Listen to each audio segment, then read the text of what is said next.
Okie dokie, I believe we are all the way live. Hello and welcome to my graveyard. I am your host of the evening, the Cemetery Man from Salem, Mass. Always taking names and kicking candy ass, live and in living color here with you on Grande's Graveyard. And yes, ladies and gentlemen, tonight it's groovy as we have not one but two wonderful guests, of course, as the old saying goes, ladies first. She is the one, the only, the evil dead chick. What's going on, Dana?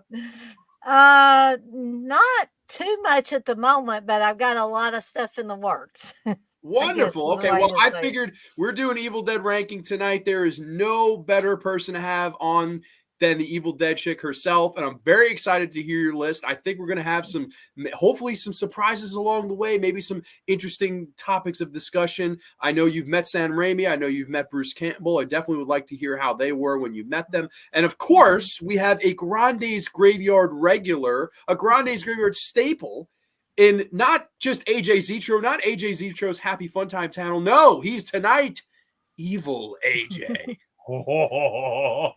Hello, Grande. How are you? I'm wonderful. I know that you've recently celebrated a birthday just a week or so ago. So everybody, happy birthday belated to Happy Mr. Zetro. birthday. My 75th. Thank you. Thank you. 75 years, and he hasn't missed a damn beat, man. Always Thank- happy to have you on the show, and it's always fun working with you. thank- Miss Carter thanks. was here before we went live. Ciao, Grande. Greetings and salutations, friends. James Abernathy, all the way from the UK, says hello. Welcome, welcome. Hey, Blissful, Evil Dead chick regular. Blissful's here. How are you? Hope all is well with you. Slasher Fred, all I gotta say is groovy. Yes, baby. We're doing all things groovy tonight. Well, except for maybe that remake and the new one, but I don't know. We'll see what Dana says. Dana's list rules tonight. Let's see. Yes. We got Sean Blue Digital. It's Thursday again. Good evening, Graveyard Q. Mikhail is here. Ciao, Grande, AJ, and Evil Dead chick. Long live Evil Dead. Love the spacing between movies. 81, 87, 93. No easy money grabs, but well thought out projects. Absolutely. We have Darren here, one of my favorite people. Darren, what's up, mate? What's happening, man? Hope all is well with you. We got Texas THC in the house. Hey, Grande, Dana, and AJ. Hope all is well. People saying hi to each other. Aiden Vavers in the house. Hello, everyone. We got good brother Dirk in the house. Subjective Perspective Collective. Sorry, that's a tongue twister if there ever was one. Hey, now everyone's saying hi. I'm sorry, I just want to try to get through all these. And then we got, of course, Horror Metal Maestro Rudd Rusty 66. Howdy Grande and all sociopaths, psychopaths, whatever. Groovy Grande, sup man? What's up, Jamie Hart? We got Wes in the house. Hello there. Hey Grande and Evil AJ and beautiful lady. Oh wow. Oh, that's nice. Very nice. Wes is flirting over here. What up, Deadites? What's going let him on? in. She's a married lady. The B plan, Yeah. Captain B plan will hit you with the attitude adjustment. Mhm. But I want to thank you both for coming on. I'm super excited to work with you Thank guys you, tonight, bro. talk all things Evil Dead. I guess before we get into your lists, can you both tell me your first experience with this series? Do you remember the first one of this series that you watched? I do. I watched Evil Dead 2 first, and I've got this is the same aunt that told me about the original sleepaway camp. I used to go to her house a lot when I was growing up, and we would watch horror movies together.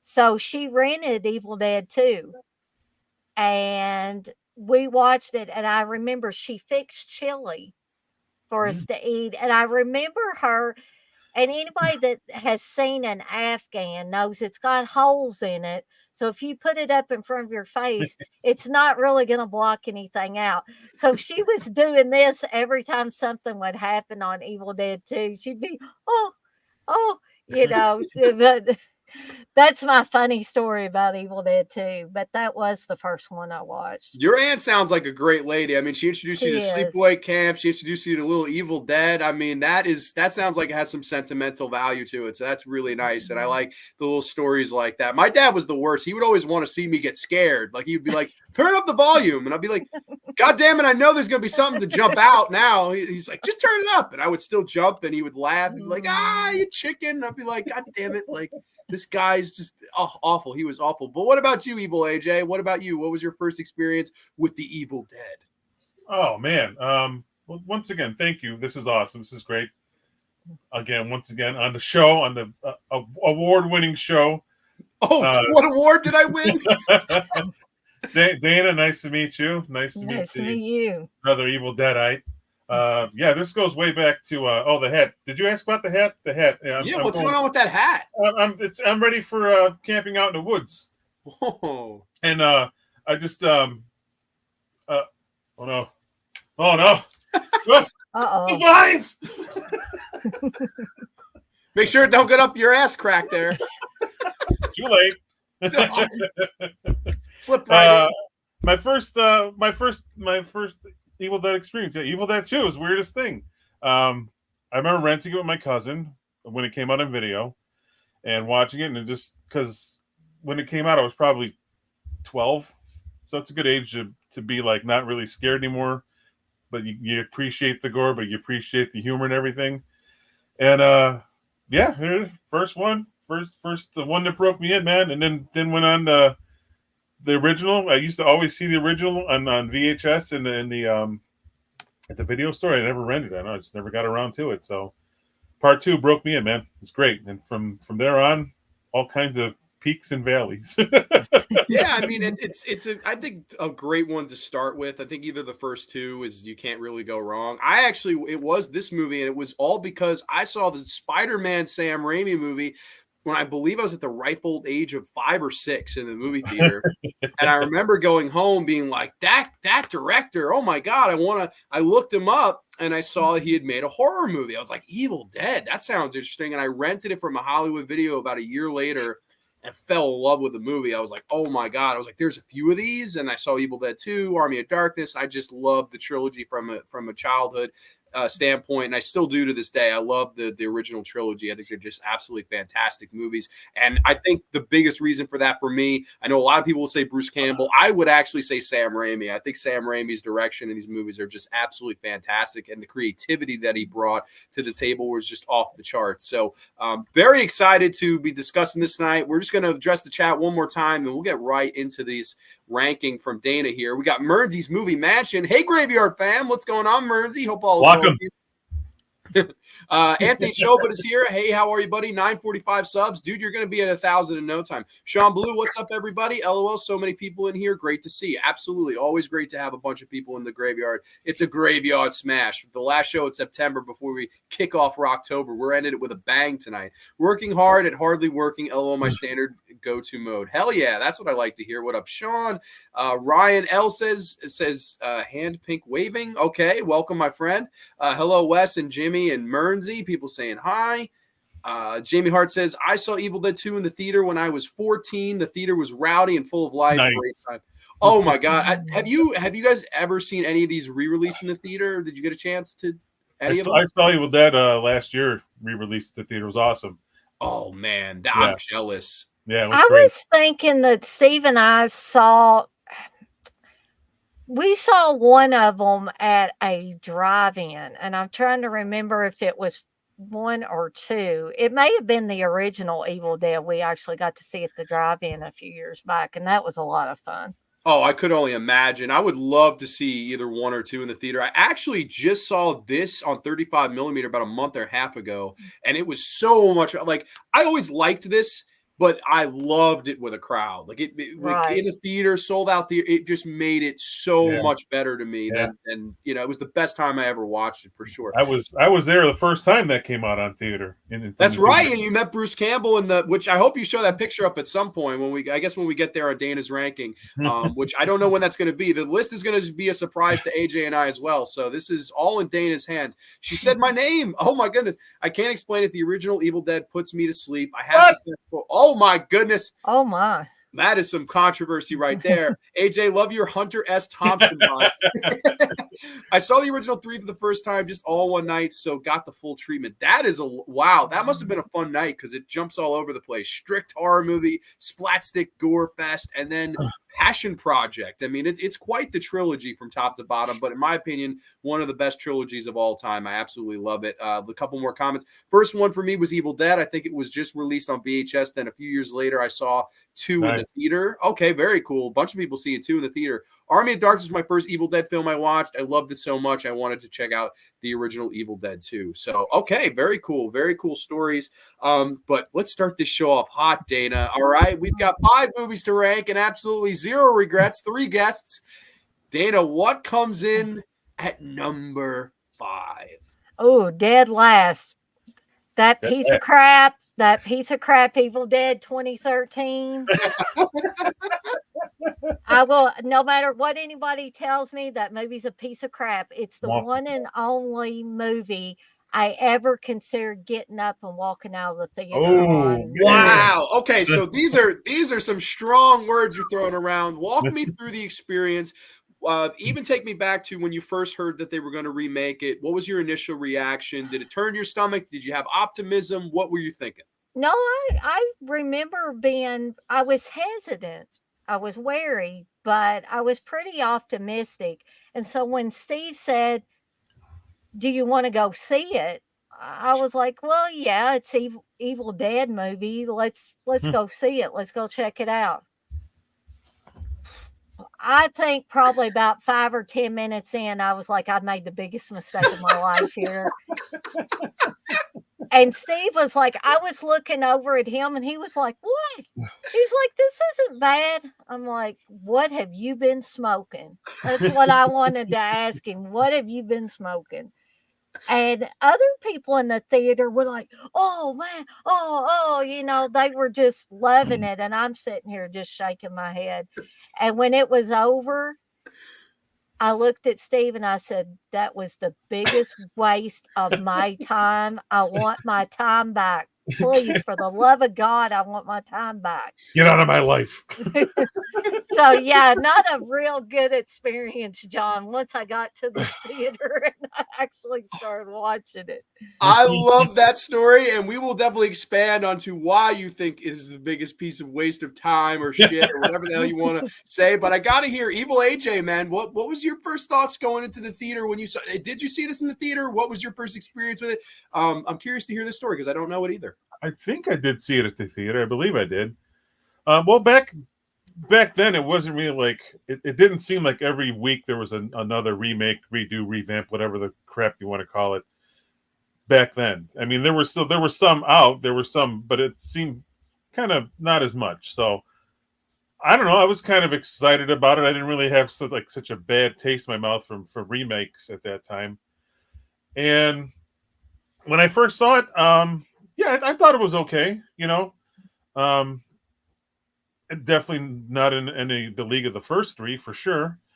But I rewatched it this week, and it as a horror movie, it's all right. As an Evil Dead movie, kind of shitty.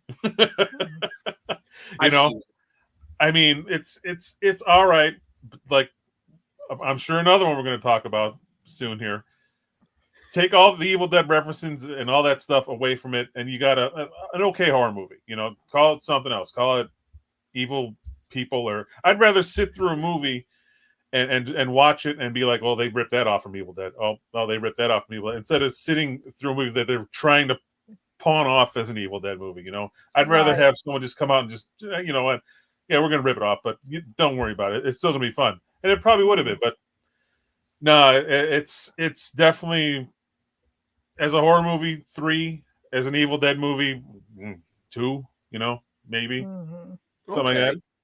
Maybe they could have called it Evil Intervention because they had all that drug abuse angle.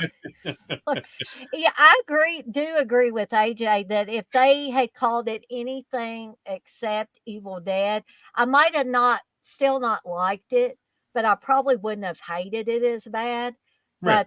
But he's right. They tried to pawn it off as an Evil Dead movie. They were trying to cash in on the Evil Dead stuff, and it just didn't work for me.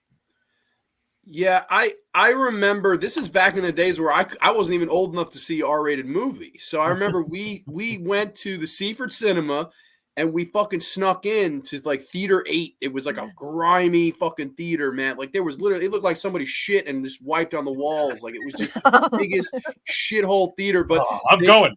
I'm Yeah, going. you knew nobody would be back there, so you'd get away with it. So we we bought tickets to whatever the fuck, and then we went in there, and the theater was pretty crowded, and people were fucking really into it, grabbing onto each other, throwing popcorn and babies in the air. I mean, it was like, I was like, wow, that people really, it struck a nerve with that particular audience I was with. But I walked out and I was like, I have tremendous amount of problems. I don't know if I think it's one of the worst remakes of all time. I don't hate it as much as Dana does, I don't think, but I don't consider it a very good movie at all. Like I like, first and foremost, yeah, the intervention thing, while I thought on paper that would be smart, and the whole thing that they don't have Ash in it, because no one could be Ash but Bruce Campbell. Like, that was the smartest thing this remake did, was we're not going to recast Ash. But you replace him with, I mean, some of the most boring characters, and this lady who's, you know, struggling with addiction. Like, I've never seen a junkie that has perfect pearly white teeth. I've never seen a junkie that looks like fucking Jane Levy. And also, one of the girlfriends in this, man, she have 10 lines in the movie? She was just standing there like a fucking bump on a pickle. I'm just like, what the fuck? I don't know. I was so thrown off by it. But I think what it did was it went for being a straight up horror movie. It has that straight up horror tone. There's not a lot of that humor in it that you'd go on to see in Evil Dead 2 and even, you know, Army of Darkness, even Evil Dead Rise. I definitely don't think it has that humor. It's trying to be a straight up horror movie, and I think that's why it struck a nerve with a lot of people. The main positive that most people say is the gore. And while, yeah, I do agree the practical gore is good in the movie, I think this movie misses out on the creativity of the series. That's my biggest issue with it. But what do you guys think about that? Yeah, it definitely doesn't have those hallmarks of an Evil Dead movie. And again, I'd have to go back to what AJ said. If they shouldn't have called it Evil Dead. They could have called it anything. They could have said, you know, they could have called it Spam in a Cabin. You know, Joe Bob talks about Spam in a Cabin. They could have called it that. But no, they had to cash in on the Evil Dead because they knew that's what would get the butts in the seats. Right. And it did to some extent. But then poor saps like me end up going in there with hope that this might be a decent Evil Dead film. And I got totally frustrated. Then I got angry and exhausted because, like John says, the characters were boring. Yeah. And if they weren't being boring, they were being obnoxious assholes. And that's not a good combination. Boring and obnoxious asshole is not a good combination. And so I hated them all from the beginning. Even the girl dealing with drug addiction, I hated her. I wanted somebody to come in there and just kill them all. Don't let them turn into deadites. Just kill them and let's go home. That's what that seems to be the theme nowadays with movies too, especially like when they redid Friday the 13th. I liked it, but it was like, I hate every one of you. I want every one of you to die. There's not one endearing character. Like, they always had like a mixture back in the day. Like, everyone just sucks nowadays. Like, just the Halloween. I mean, the Halloween's a whole other. Nowadays, the new shit. One. Yeah, let's not go down that fucking road. My God. Yeah, Evil Dead dies tonight. and like, okay, you had some attractive people like Jessica Lucas. She's a beautiful lady. I remembered her from Cloverfield and even Halloween Town 2.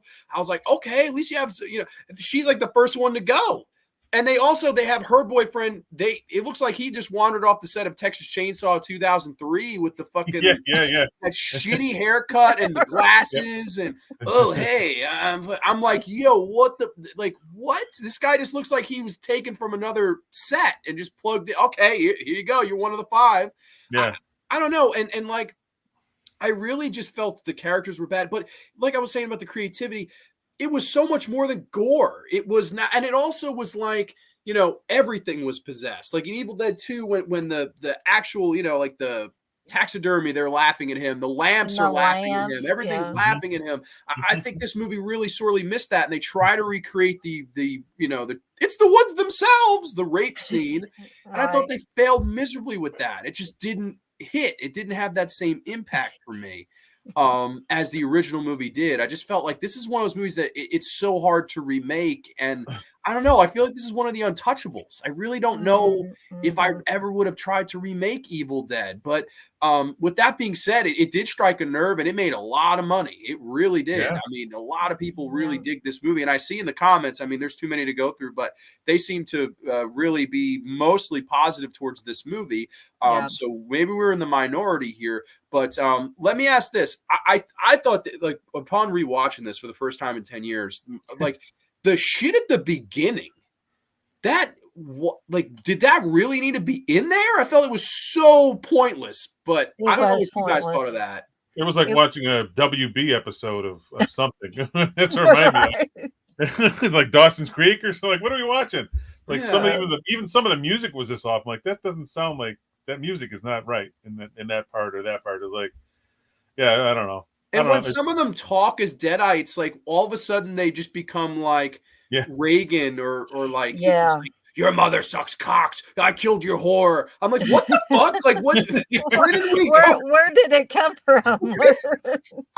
That was not in any of the other fucking Evil Dead movies. They all got Tourette's now. It's like they all got a potty mouth. They need to eat that soap. Horrible, man. I don't know. Yeah. I don't care for this movie at all. And you know, the gore aspect of it, so many people that loved this movie would come up to me or just be talking in conversation with me. They'd say, but Dana, it's got lots of gore. Okay, I like gore as much as the next person. And well-placed gore is fine. Like if you're watching a Fulci film, but gore will not save a bad film. Right. It will not save a bad horror film. And this was a bad horror film, in my opinion. You fast forward to the gory parts. It's like, oh, watch this part. What's the movie about? Yeah. Who cares? Just watch this. Okay.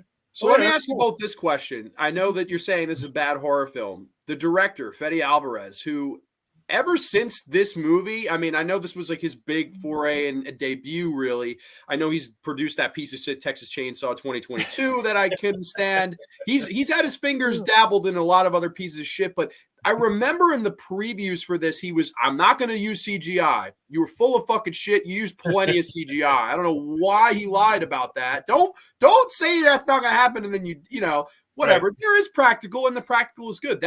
There's a reason to watch it. It is, if you like practical gore, there's some good practical gore effects. I'll give it that. But that's really my only positive. But what did you think? Did this movie work as a horror film at all for either of you? Did the scares work? Did his direction work? I don't know. I think I'm so blinded by hate that it was passed off as an Evil Dead film that I just can't get through. I can't get through it enough to say whether it was a good. I can't be objective about it, I guess, as a horror film. I mean, there were some creepy parts. The chick in the dungeon and with the tongue, there were some good parts that, like I said, would have been fine as a different horror movie, but not as an Evil Dead movie. And no one can really do like they did in the other ones with them with the possessions and all that stuff. So, I mean, like I said, it's all right, but not an Evil Dead movie. Before I get to the comments, let me ask this hypothetical. Let's say the same time period and Sam Raimi comes back. Let's say instead of Fede Alvarez, we bring in Sam Raimi. Could he have possibly salvaged this movie, or was it doomed from the go, do you think? Well, you know, one of the saddest things that I find about the whole 2013 deal was not the fact that a whole bunch of people liked it and tried to convince me that it was a good movie. But the saddest thing above all was that Sam Raimi supported this thing. And Bruce Campbell supported this thing. It's like, guys, what were you drinking? Were you drinking the Kool-Aid? Yeah, money. Exactly. But that's the saddest thing above all for me, that my heroes supported this film and basically told Alvarez, go ahead and make it your own. and look what kind of crap he produced because of that. You know. And then what did they do with the post credit scenes? You know, Groovy. Yeah. Which I Just was shocked because I in the theater I didn't know that was, so we left, like we didn't stay. Oh, okay. And then I got home and people, oh, did you stay? I'm like, what? I was like, there's no way it wouldn't even fit in this movie. And then I was like, just in case you didn't like it, watch the end. I love it now. Oh, Bruce approved. Okay, never mind. Never mind. It was shitty before. Now it's Bruce approved. Right. And that was it. We got nothing out of it. Let's take a ghoulie gander at the comments. Sean Blue says, LOL, this might be the only person I've ever heard say they hated the 2013 movie. Well, she is the Evil Dead chick, so tonight she rules. And honestly, I'm not a fan either. I don't know if I'd say utter hate, but I don't like the movie at all. Like I maybe I do hate it. I don't know. Compared to the original, if you're like comparing the two, yeah, I hate it. I definitely do. Like I don't know. I'm not a fan at all. I think what makes an original a classic is that it feels like a teen horror movie, though the characters are college students. Well, definitely. Darren says, I hate it too. Okay. And then Sean says, LOL, sorry to hear that. My number 5 is Army of Darkness. I despise it with a sincere passion. Okay. I am loving this chat right now. What do we got? I've heard people say they didn't care for 2013, but hating it is something I don't hear. I don't hear it often either. But I didn't like it really from the word go, and it has been 10 years since I watched it. I was like, never had the desire, and honestly, if we weren't doing this, I don't think I would have reached for it anytime soon, to be perfectly honest. Mernsey says, really enjoy the 2013 remake. Remember seeing it on a date back then, and it hit all the right notes for me. Okay, well, sometimes a date night in a horror movie can... Yeah, it can salvage things, especially, Mernsey, if you're going to the Red Lobster after or before. Do we want to know what Mernsey? I didn't hate 2013 Evil Dead, but I didn't love it either. I thought they tried too hard, but I respect the effort. See, I don't know. Like, I will say this with I don't know where Evil Dead Rise fits on here. I felt that was more Evil Dead than this. Like, I felt that tried more than this. That was my big gripe with this. I don't think they tried hard enough. I don't know. Maybe I'm alone in that, but I can tell already I might be in trouble. I love the 2013 unrated version with gusto, and yes, Miss C, I'm gonna be in trouble. Wanted to like it so much. Neil says Evil Dead 2013 is the best film of the franchise, and it's not even close. Oh boy, we are hitting a nerve tonight. It happens, Darren. I hate the Scream movies. Okay, fair enough. I remember having a double feature with Cabin in the Woods and Evil Dead 2013. I still look back on Cabin fondly to this day, and the remake, I have forgotten most of it. Well, I like Cabin in the Woods a lot. Oh, I do too. Yeah, it's a much better film. The original Evil Dead was a serious movie. So was this. I definitely don't. There's not much comedy in this. Other than the unintentional. Yeah, but she's a buff on a pickle. That's what that lady is. The Dr. Howdy is here. Will is in the house. Who let him in? What's up, buddy? I'm with Neon Black. Okay, it's your favorite too. I enjoyed 2013 movie in the theater and was surprised to hear that there was a longer cut since the theatrical cut had plenty of blood and guts, and there's some brutal scenes throughout the movie. Okay. I haven't seen that version. I haven't either. I saw the theatrical cut both times. I think Steve's got the unrated or the extended cut, whatever you want to call it. Okay. What's Steve's stance? I know Steve didn't hate it, but did he like it, love it? I think he liked it pretty well. I wouldn't say he loved it, but he liked it enough to buy the Blu-ray at least. I can't remember if he got did they put out a 4K? Because I was thinking. They did on Shout Factory. They did a 4K. Okay. I think. Yeah, I don't know if he got the 4K, but he did get the Blu-ray. Yeah. We're just going to run through the chat a little bit quicker here. I'm sorry, guys. There's so many. I'm just trying to do the remake was garbage. LOL, funny that we don't have diehard evil fan dads on the. Oh my God, no, we are diehards, but no, this is an unpopular opinion for sure. It definitely seems like the chat is against us here, but we'll take them on. We'll take them on Army of Darkness style. The Deadites were given Rob Zombie dialogue. They were. There you go. And like, what is the meat lady like whispering like? We have to get out of here, and we have to. I'm like, what the fuck? Was she a monkey? Is she a monkey? Like, what the fuck? And the scene where he's like burying her, and she's just, and then he like, I'm like, what? Like, didn't she cut her tongue off? And then she's just, I'm fine. My teeth are still pearly and white too. I don't know. You can't see. So 2013 is the number 5. All 3 of these, I'm assuming. Well, it's just Dana's list. This would be close with another movie for my number 5. I have no fucking idea, to be perfectly honest with you. This is a first timer. Kim Alicious is in the house. Hey, what's going on, Kim Alicious? Evil Dead remake was amazing. Okay, very cool. Not a fan of the remake, but I've seen so much. I agree with that. I think that's the boat I'm in. The Fog, Elm Street. Like, I hate those more than I hate this. I guess it's just like I don't hate it as much as those. Compared to those, I'd watch this. Fede Alvarez was just copying the style of Sam Raimi's filmmaking. I would say not really. Bruce sucks. That's interesting. Sam Raimi probably wouldn't have written that story. Yeah, I don't think so either. Money will make you support anything. It rules the world. It does, man. And it's the root of all evil. Did you know there was a short horror movie Within the Woods? Yes, I do. Have either of you ever seen that? I've never seen it. I've seen it, but you'll get a migraine trying to watch it because there are no good copies of the film, but I had to see it. I know he try to stop it from ever being seen for a long time, like ever falling into syndication. Is that the truth with Sam Raimi? He didn't want anyone to see Within the Woods? It seemed like every time we thought we were going to get it as an extra on one of the releases, the word would go around that Sam Raimi blocked it. Now, whether he really did or not, I'm not for sure. Yeah. I always assumed that too, because I was always like, why is that not a special feature on this? Or it's never really, it always seems like it's like, nope. Like, so I don't know if it's like the Star Wars holiday special where George Lucas was like, I don't want this to happen. That's what I see it as, but I don't know if that's the truth. That's my guess. Dana, they may have been late on the rent, says Coco Ant. I don't think I've ever seen that name on Granny's Graveyard. Welcome. I don't hate it, but it definitely sucks. I've heard Bruce Campbell massage Fede Alvarez's nip during the filmmaking. Oh, did he?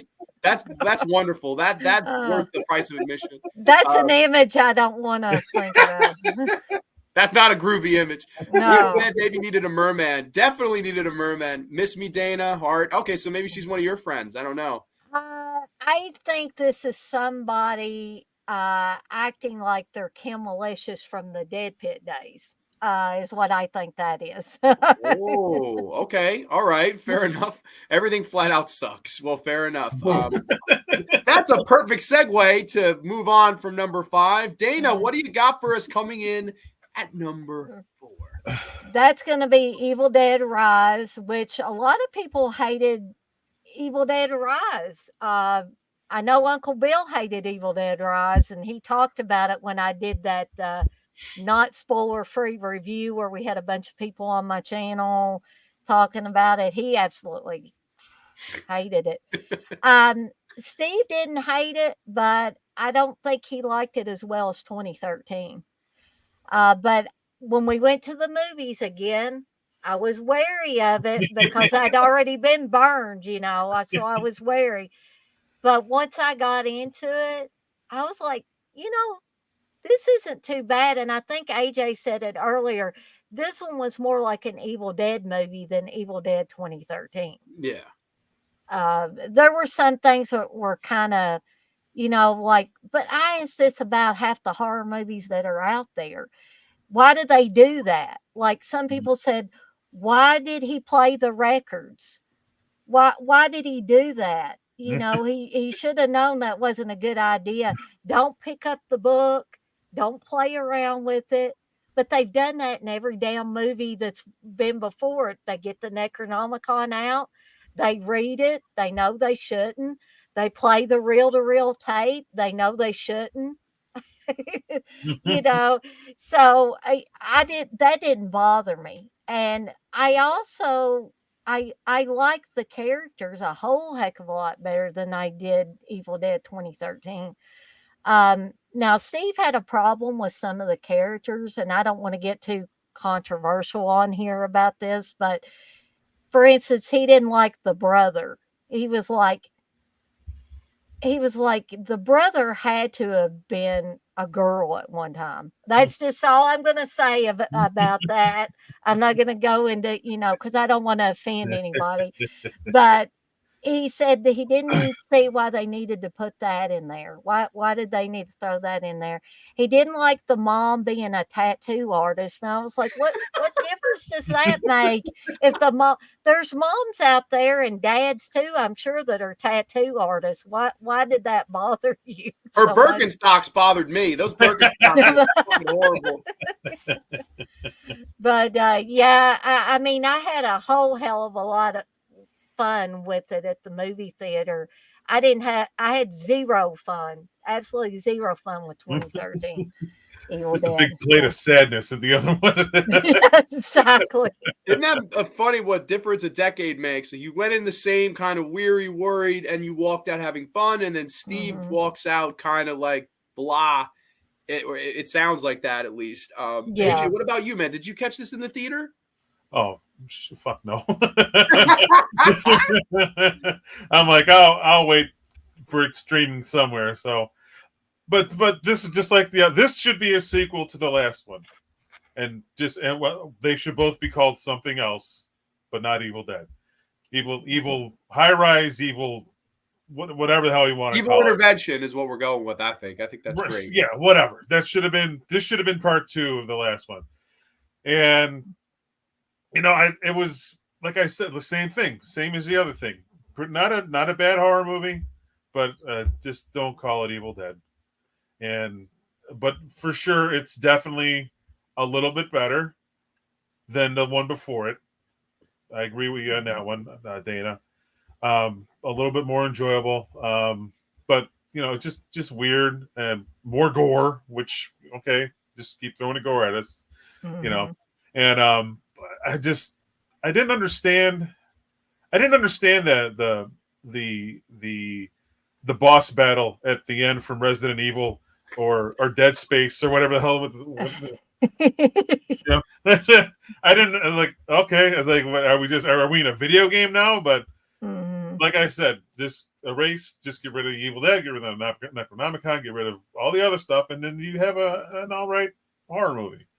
But yeah, I would probably. That's probably where I'd probably rate it number 4 too. Once again, as a horror movie, 3.5. As an Evil Dead movie, 2. Yeah. So, I watched it again just for you. I wanted to suffer with you last night. Oh shit, I suffered. I hated this. I thought this was horrible. Like the characters really ruined this movie, and like just the opening, I was like, oh no, yeah. Like what Once is again, this?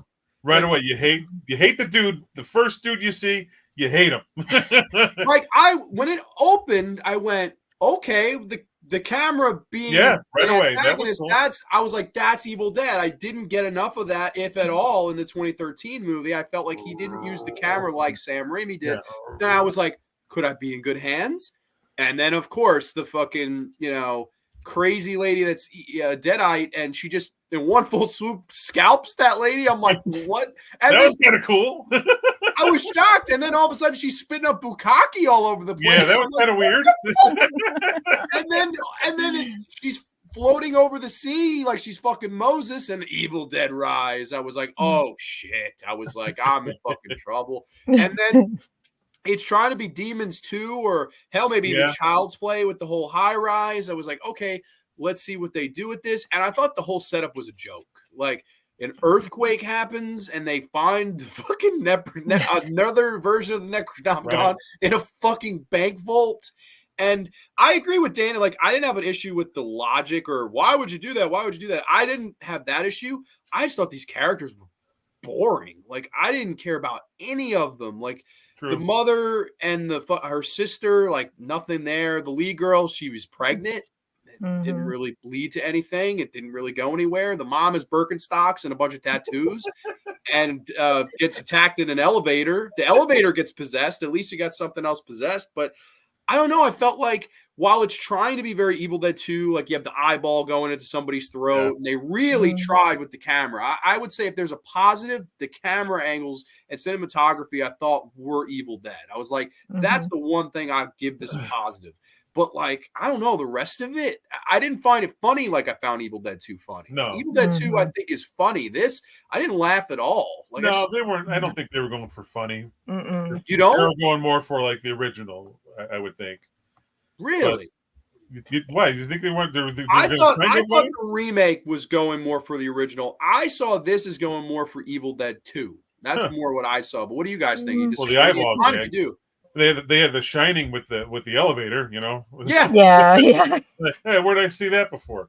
right. You can't do that shot anywhere because you know what it's going to be compared to. So, Hmm. uh, uh, but yeah, the characters I don't know, a little bit better, a little bit more something than the ones before. But yeah, like if I don't care about any of them. I didn't like. I just want to see them get possessed and kill people. Even the neighbors, the old guy with the beard, and the one kid that looks like the like the second like the runner up to Young Rock. That one kid. I'm like, all right. You know, and everyone talked about the cheese grater, the cheese grater. Oh my god, the cheese Oh grater. yeah. It's like, you never watch ECW or the, the Dudley Boys or that's nothing. Who cares? Like, okay, that was kind of cool. How many Like, scenes in this movie where like they're flipping somebody's on out. the counter, like they're just like I'm standing on the Oh, a counter, my lot. back to you, or I'm making scrambled eggs in a fucking evil way. Like I'm sitting on the- Jimbo and American Pie had his back to the counter. So you know what he was doing. That So would have fit. That would have fit. Yeah. What did you think, though, Dana? Did you think they were attempting any humor here, or do you think they were I going all out serious? Well, I would have to agree with AJ that I thought that they were trying to go for a dark version. I didn't really see a lot of once it kicked into high gear, which really didn't take that long, which was something else I appreciated. And if I remember correctly, the length was just right. The 2013 one was too long. This one yeah, was just right. I think it was like an As hour and 25. I think this one was or something. Yeah, An hour yeah, yeah. something like that. Anything over an hour and a half, you're losing me. Believe it Yeah. or not, this is the longest Evil Dead film at an hour 36. The rest of them are all an hour 31 or shorter. Really? Well, see, Yeah. it just felt like it, I guess. Then Mhm. Well, yeah, no, if you're not that's if you're not a having good sign zero either. fun, it Yeah, would make it feel like it's 3 hours and that's you not a want to good just sign fucking either. go It's like, home. what's it been? It's Yeah. got to be almost over. Holy shit! It's been 30 minutes. Oh my It god. definitely, I would Yeah. say it had a better pace. I would agree with Yeah. that. Definitely better paced. But like, I don't know, like you do have some of the same stuff with the Evil Deadites, like, oh, your bastard baby, and like weird with the dialogue. I don't know. I just didn't think the Yeah. dialogue worked in this at all. I was like, Doesn't she tell her kids when she says something about titty suckers or something like that? she's I mean, it's overly vulgar, I Right. guess. And the old Evil Dead movies didn't try to be Right. overly vulgar with the language or anything I like mean, that. I'm all for vulgarity and swearing. I grew up on Andrew Dice Clay and Sam Kinison and George Carlin, but it just seems like they're just kind of like forcing. I'm like, you don't have to do that. I understand. Yeah. Evil is evil. Like it's even scarier if they were polite. It's probably even scarier. Like, oh, hello, yeah. I miss. think one of the kids is like, Yeah. mommy, and she's like, I've had enough of you titty sucking maggots. I'm like, Yeah. what the fuck? What? Like, I guess maybe some of the dialogue, I was just like, is that supposed to be funny? Is that like I like was laughing at it more so than with it, I guess. I don't know. I was just like taken back by a lot I of the think dialogue. that movie makers expect that that's what the audience wants now. And I think the majority of the audience does want that. They want the vulgarity. They want, people, I guess most of the time, I'd say the younger audiences, no offense, John, because I know you are in the younger crowd, but I'm talking about like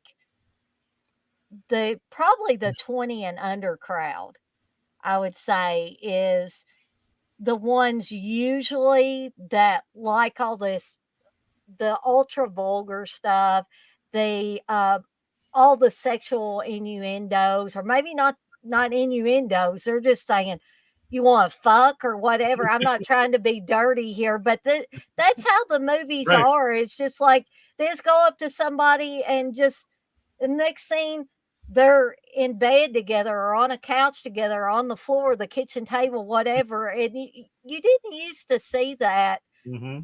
all the time unless you were watching something like Fatal Attraction, where they were trying to show how they just couldn't keep their hands off each other. They were doing it in the elevator, Yeah. splashing water all over each other, and it was supposed to be like that. Now they want to do everything like that, where they Fatal, just it's unnecessary, I think, to do that. But Fatal Attraction, another one I saw with my mom. oh wow. Well, and grandma and my aunt too. So never mind. Oh my God, all three of them? Oh Yeah, man. Jesus Christ. At least Yeah, you had yeah. all the ladies, the lovely ladies in your life there for that one. That's great. Oh. I spit on your grave at 5 years old is always that's I tell you, my mom's a tough Southern lady. She don't fuck around. So damn right. Alabama lady, strong at heart. that's you know? right. I don't know. Like this movie, I don't know which one I like less. Like I really didn't care for either one of these movies. I've only seen this once, but like I don't know. The ending, I felt like, okay, they tried more. Like there's more attempts at creativity here than there was in the 2013 movie. So Yeah. for that, I want to be like, yes, I like it more. But at the same time, I'd be lying to you if I said I really enjoyed it.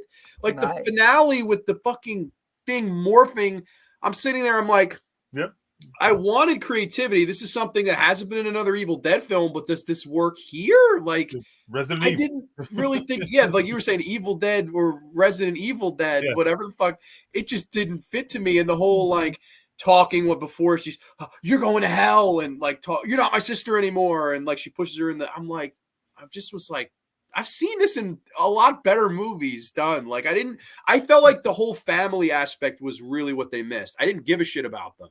And like they tried to show like, oh, we were one big family. The last shot you see is the keychain of them all together. And you're like supposed to be like, oh, it's sad. A lot of them lost their lives. I just didn't feel it. I don't know. Maybe it just didn't emotionally hit me like I guess it was supposed to. And then you have that really stupid tacked on ending where, oh, the girl in the beginning who spit up bukkake, she got possessed leaving the fucking parking lot. I don't know. It just didn't work for me overall. But like, would you guys give it the pass? I know you guys have it at number 4. I would have it at 4 or 5, whatever. Would you say it's a passable horror movie though? Like, would you say that? Yeah. Mm-hmm. Just take out the references, man. And it would have been a perfect sequel because it's a little bit better than the one before it. So, just a little bit better. So I think Miss Carter's a little bit mad at me because she said a woman gets raped by a tree in the original, and you're complaining about vulgar language. Wow, I'm not really complaining about vulgar language. I'm not a prude or anything. It's just that I think it's overdone now. Would you guys agree with that? Yeah, It's overdone in wholeheartedly. movies.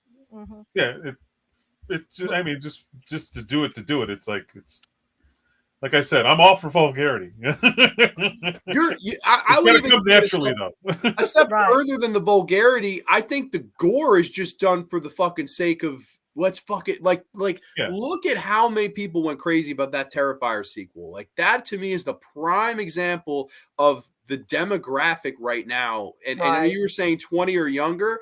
I've seen people older than me that are getting on to that. So I don't know. Yeah. Go ahead. Dirk, I was going to say Dirk loved Terrifier too, and he's just a year younger than I am, and I'm 47. So there is that certain demographic that does love all this stuff. But I guess the point I was trying to make was that the majority of the people that go that way are, to me, the 20 and under crowd. And you're right. I think you're right about Mhm. that for sure. I really do. I just like I liked the first Terrifier, and the second one has its moments. It's just why does it have to be as long as Ben-Hur? Like Right. why is it? Exactly. You don't need a right. 2.5 hour slasher movie. It's just No. and you had so much footage. You could have just made it 2 and 3 and just split Exactly. it. Exactly what I said. You just tack on 10 more minutes and cut it in half, and it would have been an hour and 20 minutes. 2 hour and 20-minute movies. It would have been That's fine. all the original was, and the original Yeah, I thought it was worked. It fine. had that gratuity, but it was still a Mhm. scare, exploitative midnight Yeah. horror movie. And then the Right. sequel, it just really, I felt like it blew its load. It was just like over, like it just so overindulgent. I don't know. That's how I said. But let's check back with the chat. Let's see what you guys say. Sam Raimi and Bruce Campbell must be the best of friends because they both worked on Hercules and Xena. Well, you gotta love that. My number 4, Evil Dead 2. Man, Rusty is always honest with his opinions. I appreciate this. Liked it, but it started getting silly with the comedy, but I still like it okay enough. Unlike Evil Dead 3, which I can't stand the sight of. Wow. So do you think us having the Evil Dead at the bottom, the Evil Dead remake at the bottom was unpopular? Rusty's got Army of Darkness and Evil Dead 2 as his bottom 2. The final boss was straight out of John Carpenter's The Thing. Yeah, there you go. I don't know. Let's see. Mikey's Morgus here. I told you the character sucked, Nacho. You were right about that. Best word to describe Evil Dead Rise, unnecessary. I would agree with that. I think it was pretty unnecessary too, but it made some necessary money. I believe $167 million worldwide, which there'll be a 6th Evil Dead now. Yeah, I didn't hate Ash vs. the Evil Dead. I just didn't understand the hype when it had zero aspects about it being scary, and that was a big part of watching those movies. Okay, so Sean mentioning the Ash vs. the Evil Dead show, which we won't talk about tonight here. Granted, unless you guys want to give your brief thoughts, anything to say about that show? Which one? Ash vs. the Evil Dead. I thought it was great. It was fun. Yeah, I loved it. I was just sad that it didn't go on longer, that they just nixed it. Yeah, well, that happens. I know Bruce Campbell said because it was stars. That's why. I think you know what I was sad too, but I think that's it's good. It was it was a nice little thing. I wish it would have went a little longer, but then again, do I? Because then you risk getting into the whole like Walking Dead territory. Yeah, you're like, Jesus Christ, just let the series end already. That's you put the fucking pot like Dana's aunt, but no holes this time. Like just I will say this: I really think Evil Dead 2013 and Evil Dead Rise needed another rewrite before they went into production. That original trilogy is wonderful, written, and quotable. Yeah, I don't know if you can live up to that trilogy, and we're going to get into that here in a little bit. The possessed elevator sounds like The Lift, which I like The Lift. I have a fun time with that movie. Fucking guy shooting a bazooka into a possessed elevator. You can't beat that to me. I will say this: if I was given a choice to rewatch Evil Dead Rise or Demons 2, I would also pick Demons 2. Oh yeah. Yeah. If you put it that way, yeah. I hope so. Let's see. Anything if I had under to 90 watch, minutes? If I had to watch Evil Dead Rise or Halloween Ends, I'd watch Evil Dead Rise. So would I. I would watch it over any of the new, any of them. I'd watch the other Evil Dead. Yeah, no doubt about it. At least it's shorter than all those movies. I will not be surprised if Rob Zombie is an uncredited writer for the Deadite dialogue in the Evil Dead film. Here we go. Who's a filmmaker you would love to see tackle an Evil Dead film? Well, let's open this up, guys. What do you think? Nobody but Sam. What about you, AJ? Anybody? He's not going to do another one, so. Well, you know me. I don't know directors, but I want Murdsy directing it as what's his face? Murdsy as David Lynch. Yeah. Oh my God, he was we had so much fun last week. He is such a fun person, man. Love Murdsy. Murdsy, if you're still here, we love you. Yeah, the show delivers some fun action, but I just found it weird that there wasn't blood spattering, bad language, and scary elements. It had everything but those things. There's a music video for the song called Blue Red Sandman by a group called Lordy that pays homage to Evil Dead. Okay. Army of Darkness is a piece of shit of the franchise. Dirk. All right, man. Wow, Dirk. Miss C's, a woman gets raped by a tree in the original and you're complaining about vulgar language? All caps. Wow. Miss C. Miss C's, oh my God, this is too fun. I love the chat is into this right now. We have a lot of people, so I just want to say thank you to everyone in the chat. This has been a very fun show, and we've still got 3 movies to discuss here, so I'm very excited about that. I think the Evil Dead franchise needs to be left alone. I'd agree. Every franchise needs to be left alone, but I would say this. Now, I don't know what you guys think about this. Was Evil Dead Rise made just because of the money that the Halloween 2018 made? Because I would say yes. You have the Scream doing it. You have Saw doing it. You have Texas Chainsaw doing it. Now it feels like Evil Dead piggybacked too. Would you agree with that, or do you think this was inevitable regardless of that movie's success? More than likely that was a big part of why it was made. Yeah, I would go that route too. Absolutely. Let's see. I'm just trying to go through these a little bit faster here. Dirk, you are so wrong. Darren's laughing. I know they're good buddies. Terrifier, not terror. terror. I don't know. I thought we said Terror? Terrifier. Did I mispronounce it? I'm I 44. thought I've you just said. gotten into the more extreme type of horror and Cat 3 films as well. Toma, exact. Nice. I'm right even when I'm wrong, Darren. Yeah, there you go. You got to defend your opinion. I almost bought Uh, Terrifies a few minutes ago, but took it out of the cart and replaced it with candy corn. Okay. It's the right time of the season to do that. Army of Darkness is a total different type of film. It's not even Evil Dead to me. Okay. Brief thought on asking Ash vs. the Evil Dead. Didn't like it. Okay. Let's get through these a little bit quicker. I'm sorry. Heard plenty of people say they don't like The Darkness because it's funny, and hearing people out about it makes sense, but I always enjoyed the movie. Some people truly love their Evil Dead to be serious, but some love it to be goofy. That's the fun of the franchise, I think, because it's so polarizing. Didn't like Evil Dead Rise at all. Wasn't as dark as the 2013 remake. Expected more. Loved the cheese grater, though. One of the biggest movie disappointments of the year for me. Okay. John Steele is here only on the graveyard. I got to get that. If I ever do another shirt, I got to put that on the fucking shirt. I say Ty West, give it a shot at Evil Dead. Oh, my God. That sounds like a bad fucking dream to me. Rise was meh. Steel Man. Brandon Cronenberg would be a great choice for Evil Dead. That's interesting. 20 heads in here, crushed a like. Absolutely. Thank you. Last couple comments and we'll move on. Yeah, Sean, The Evil Dead is definitely best in my opinion, and 2 was fun and funny, but Darkness went too damn far. That David Gordon Green Halloween trilogy was horrible. Yes, it was. I fucking agree with that. Apparently, some of the people involved with Army of Darkness had to stop Sam Raimi from totally destroying the movie with piles of bad ideas. Interesting. You didn't mispronounce Terrifier. Okay. Understood. Okay. So, with all that being said, number 3, Dana. Now we're getting to the good stuff, all right? No matter what it is.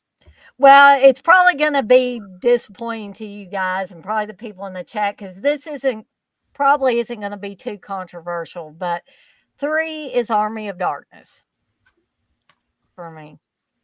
Gotta love it. Tell me about your first experience with it. And AJ, get that picture ready because we got to show that to the regular crowd. My first experience with it, I was so excited when I heard this was coming out. Because think about it, we hadn't had an Evil Dead movie in a while by this point. Like 2 was what, 87? And this is 92. Yeah. And so I was just like, oh my gosh, Sam Raimi's returning, Bruce Campbell's returning. Yeah. And it's going to have even more comedy in it than Evil Dead 2. So I got to watch it because my boys are in it, or what? My boy is in it. The other boy's directing it. It's going to have this. I like the comedy. I liked when I watched the trailer for it. That got me extra excited about the movie coming out because I just loved the way, it would show Bruce Campbell, it would show Ash, and he'd be like, your shoelace is untied, and the guy looks down, and this is medieval times. They don't have shoelace, and he just punches the guy, And when you go to actually watch the movie, I don't think I went to the theater. I don't think I got to go to the theater and see it, but I did rent it. And I think I watched it with my aunt, the same aunt that introduced me to the first Sleepaway Camp, introduced me pretty much to Evil Dead 2. So I remember us watching that together, and it was just so much fun. I was like, yeah, this is like a party. This is like a party with the best gift ever that you had no clue that you were getting. That's what Army of Darkness was for me, and it still is. And it just holds a special place in my heart because the well was dry for Evil Dead movies, and then we get this one. And I think Raimi knocked it out of the ballpark with this one. I would agree completely. What about you, AJ? Do you remember seeing this in the theater at the time? Oh yeah, well I did a whole video on it on my my channel. Cheap plug. AJ's Happy Fun Time channel. My very first horror convention I went to in 1992, Fangoria Weekend of Horrors. That was the big talk. That was the big thing that was coming up. Oh shit! I should have grabbed. I had something else I should just show, but well. but yeah, that was a big thing. Bruce was there. A couple other people were there. They were talking. This was November of '92. Uh, and they were there was the dude, the blacksmith guy, the guy with the bald guy. Yeah.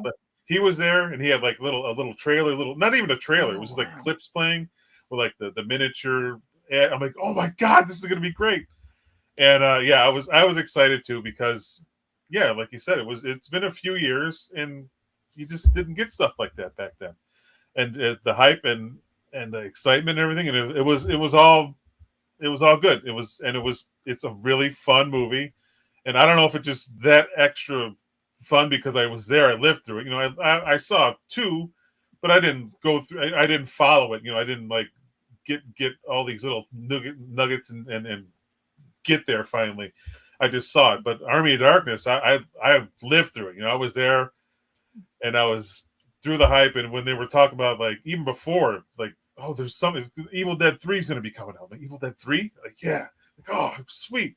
So yeah, man, and that's when I met Bruce. And I showed this before, but this is 17-year-old me and Bruce. I love 1990, that picture. I do too. 1992, and I got a shit ton of pictures. I put them. They're all on my channel. It's I don't make real long videos because I just don't have the attention span or the time or the patience, I guess. So it might be a 10-minute video going through all that, and it was a really cool convention. Gore showed up unannounced, and it was just fun. We went on Halloween, and we went November 1st, and got all kinds of pictures of Bruce, and we were so excited. And I saw it. I don't remember. I don't know. I'm pretty sure I saw it at the theater. I'm almost positive I saw it at the theater, but like at the second run theater.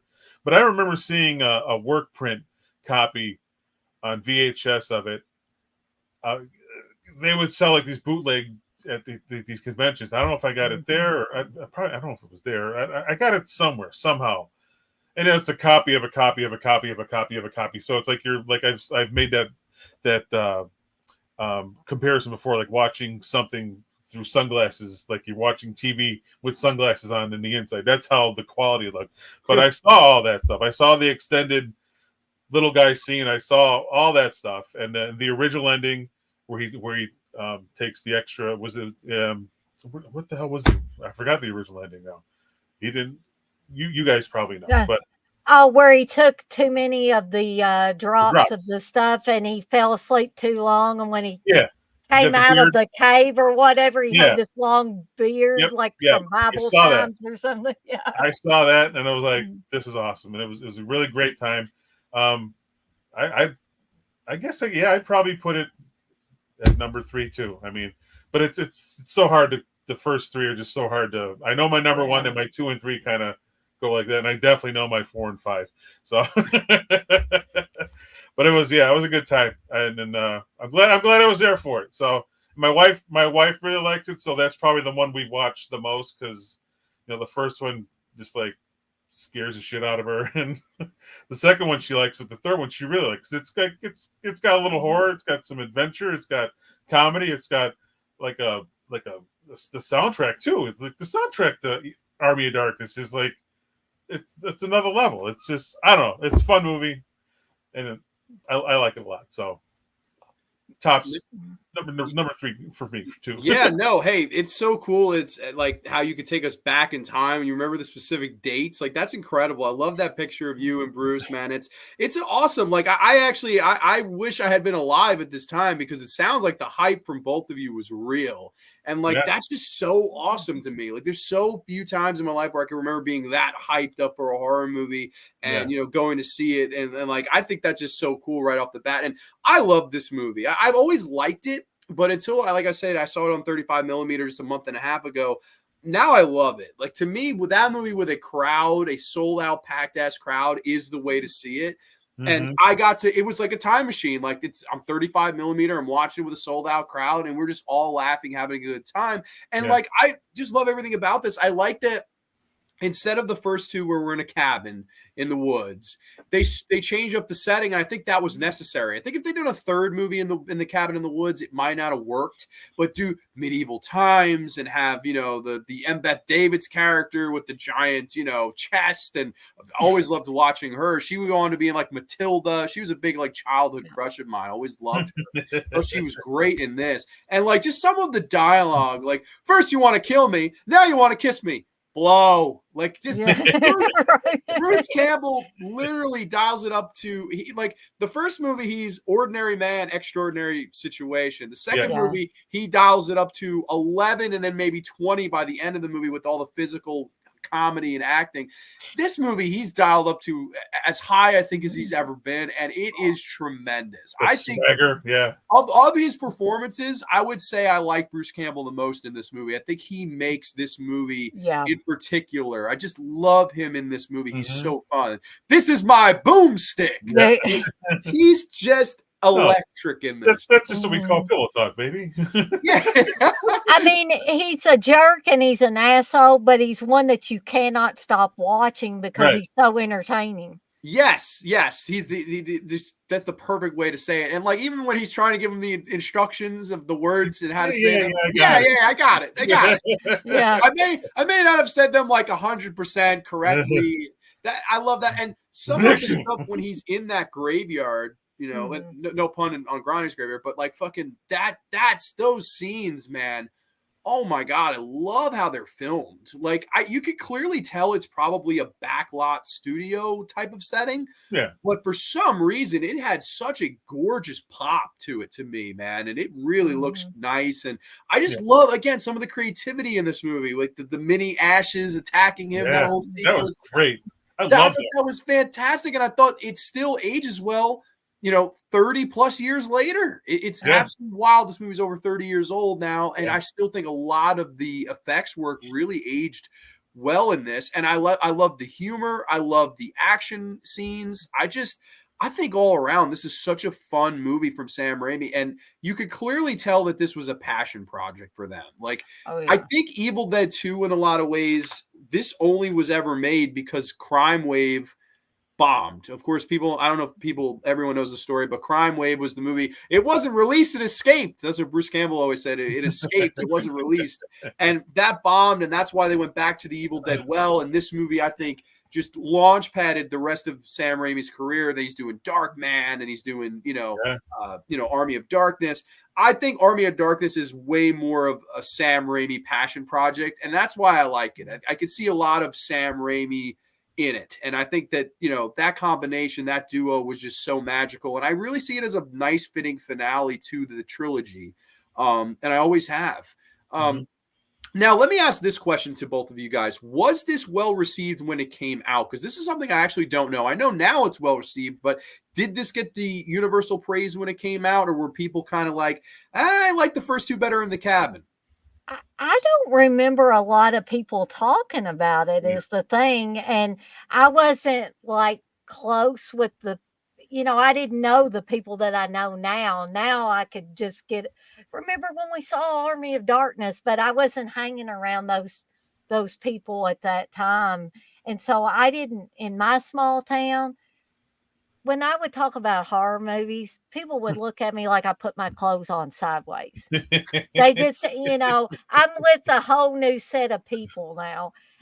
So I think that's probably why I didn't hear a lot about it. I don't remember either because I had a very small clique of people and they all liked it. So that's just what I knew. I mean, I wasn't really into like anything else. Like, I have no idea. It's interesting how like times change, because now I guarantee you if let's say the trilogy came out in modern times and we all had these platforms and stages to voice our opinions, I wonder what the narrative would have been. I bet you there would have been people being like, this is not the first two. This is different. Like, I guarantee you there were probably those people out there that went in thinking Evil Dead 1 and 2. And while you have the tone of Evil Dead 2, I don't think you have the setting or, you definitely don't have the gore. That's definitely not, the big staple of this movie. It's like an adventure medieval film, really, in Right. a lot of ways. It's a horse of a different color, but I think in the best ways, man. I always loved why I think this movie had to be different, because if you just done them in the cabin again, I don't know if it would have hit the same. Like, I feel like you told all you needed to tell in the first two movies with that cabin. But I just was curious, because you were telling me how big the hype was, and then I was just curious, were there people at the time let down? Like, I was just curious to hear that. But, I think what they lacked in probably gore and scares, they probably made up for just like the entertainment. You know, it was an entertaining film, and the people were good. Bruce was awesome. It's like, all right, well, maybe there's not someone getting their head hacked off, like, and blood spraying all over the place or whatever, but it was still fun. You know. Sure. Yeah. You know Do you guys have any favorite scenes you'd want to mention, run through before we go back? Oh gosh, we'd be here all night if I went through favorite scenes in this movie. There's just so many. Yeah. I mean, the boomstick one is always classic. This is my boomstick. I love I always loved the skeleton at the end. Let's get the hell out of here. I thought that was fucking hysterical. Did y'all know that was Ted Raimi's voice? I didn't. I know. I found out recently Patricia Tallman was the evil witch lady. I didn't know that. Oh yeah. I was like, what? Like, because we went. It was like an all night zombie-thon, and they had like the Gates of Hell, Fulgi's Gates of Hell, Night of the Living Dead 90, and fucking Patricia Tallman's the lead in 990. And somebody's like, oh, she was in 2 movies tonight. I'm like, what the fuck? What other movie was she in? He's like, oh, she's in Army. I was like, what? I never knew that. I was like, that is so fucking cool. Like, Bill Moseley is one of the. Bill Moseley's the, what do you call it? One of them, 2, one of the Deadites. Oh yeah. I didn't know that either. Fuck. Okay. Wow. You can kind of hear it in his voice. He has his voice in one of them. Like, you hear Otis Triplet? Yeah, that's totally him. Let's see what the chat has to say. Army of Darkness has references to Jason and the Argonauts. Definitely. It's a 90s version of Jason and the Argonauts. That's a perfect way to say it. You will need to fix that, October, Chris. LO mainly for Evil Dead 2. Yeah, definitely got to see Evil Dead 2. I put Army of Darkness over part 2. I watched it on satellite TV back in 93, 30 fucking years ago. That is such a throwback. Gotta love it, man. Yeah, Sean, I'm doing that 31 Days of Horror Challenge. 2 will be a part of that. Awesome. 92. Yeah, man. 31 years ago. Absolutely wild. Love Army of Darkness. Saw it first time when I was 10. Back then, I couldn't find anything that was better than a man with a chainsaw instead of an arm. That top motion watching. Now it's laughable. Oh my God. I absolutely love just Bruce Campbell's just great in this, man. It's just so fucking fun. Let's see. People talk about the Halloween movies sucking. My Evil Dead ranking would be in that order. The movies were released pretty boring. I mean, honestly, I granted the bottom 2 could flip. I didn't like either one of those, but yeah, no, I could totally see that. Yes, I agree now. The good stuff. LOL. My number 3 is the original Evil Dead. It's serious, classic masterpiece, scary, real, horror, unique, and I love it. Only one of the trilogy I own. So wow, that means your 1 and 2 are the remake and Rise. So this is Rusty. This is getting interesting here. You think we're controversial? You guys talking about the Halloweens? Look at these relics. Love those pictures of AJ. Too groovy. I would agree with that, man. Those pictures. That's like my favorite picture ever. I think that's a great picture. Let's see. Dirk says, AOD. So Evil Dead Rise, Evil Dead 2, The Evil Dead. Okay, so he's got part 3. Part 5, the remake, 2, 1. Okay, that's an interesting, not terribly controversial, except maybe Armored Darkness being at the bottom. Wow, a lot of people talk about these new Halloweens. We're gonna jump over those just so we can keep pace here. Let's see. Sorry, I'm just trying to make sure I try to get to everybody here. Sorry, bear with me, guys. I do love Army of Darkness, though. Was my first Dead film. Was on TV all the time when I was a kid. I can't remember the first time I saw this, actually. I think I must have rented it, but I don't remember the first viewing. People talk about chasing Danny DeVito in the hospital, mistaking him for Michael. Oh, my God. Yeah, no. The chat has gone on a Halloween resurrection. Oh, my gosh. Well, I do have the Halloween shirt on, and October's right around the corner. It's great for all the wrong reasons. Okay, let's see. I don't know, but Crime Wave is a good song by Crystal Castles. About to get my dance on. Hell yeah, man. Hell yeah. Army of Darkness feels like it would be on the time slot in Nickelodeon. Oh, wow. Okay. I don't know. I guess that's a knock at the movie. So, yeah. Let's see. More now Midsummer has become. Yeah, that's right.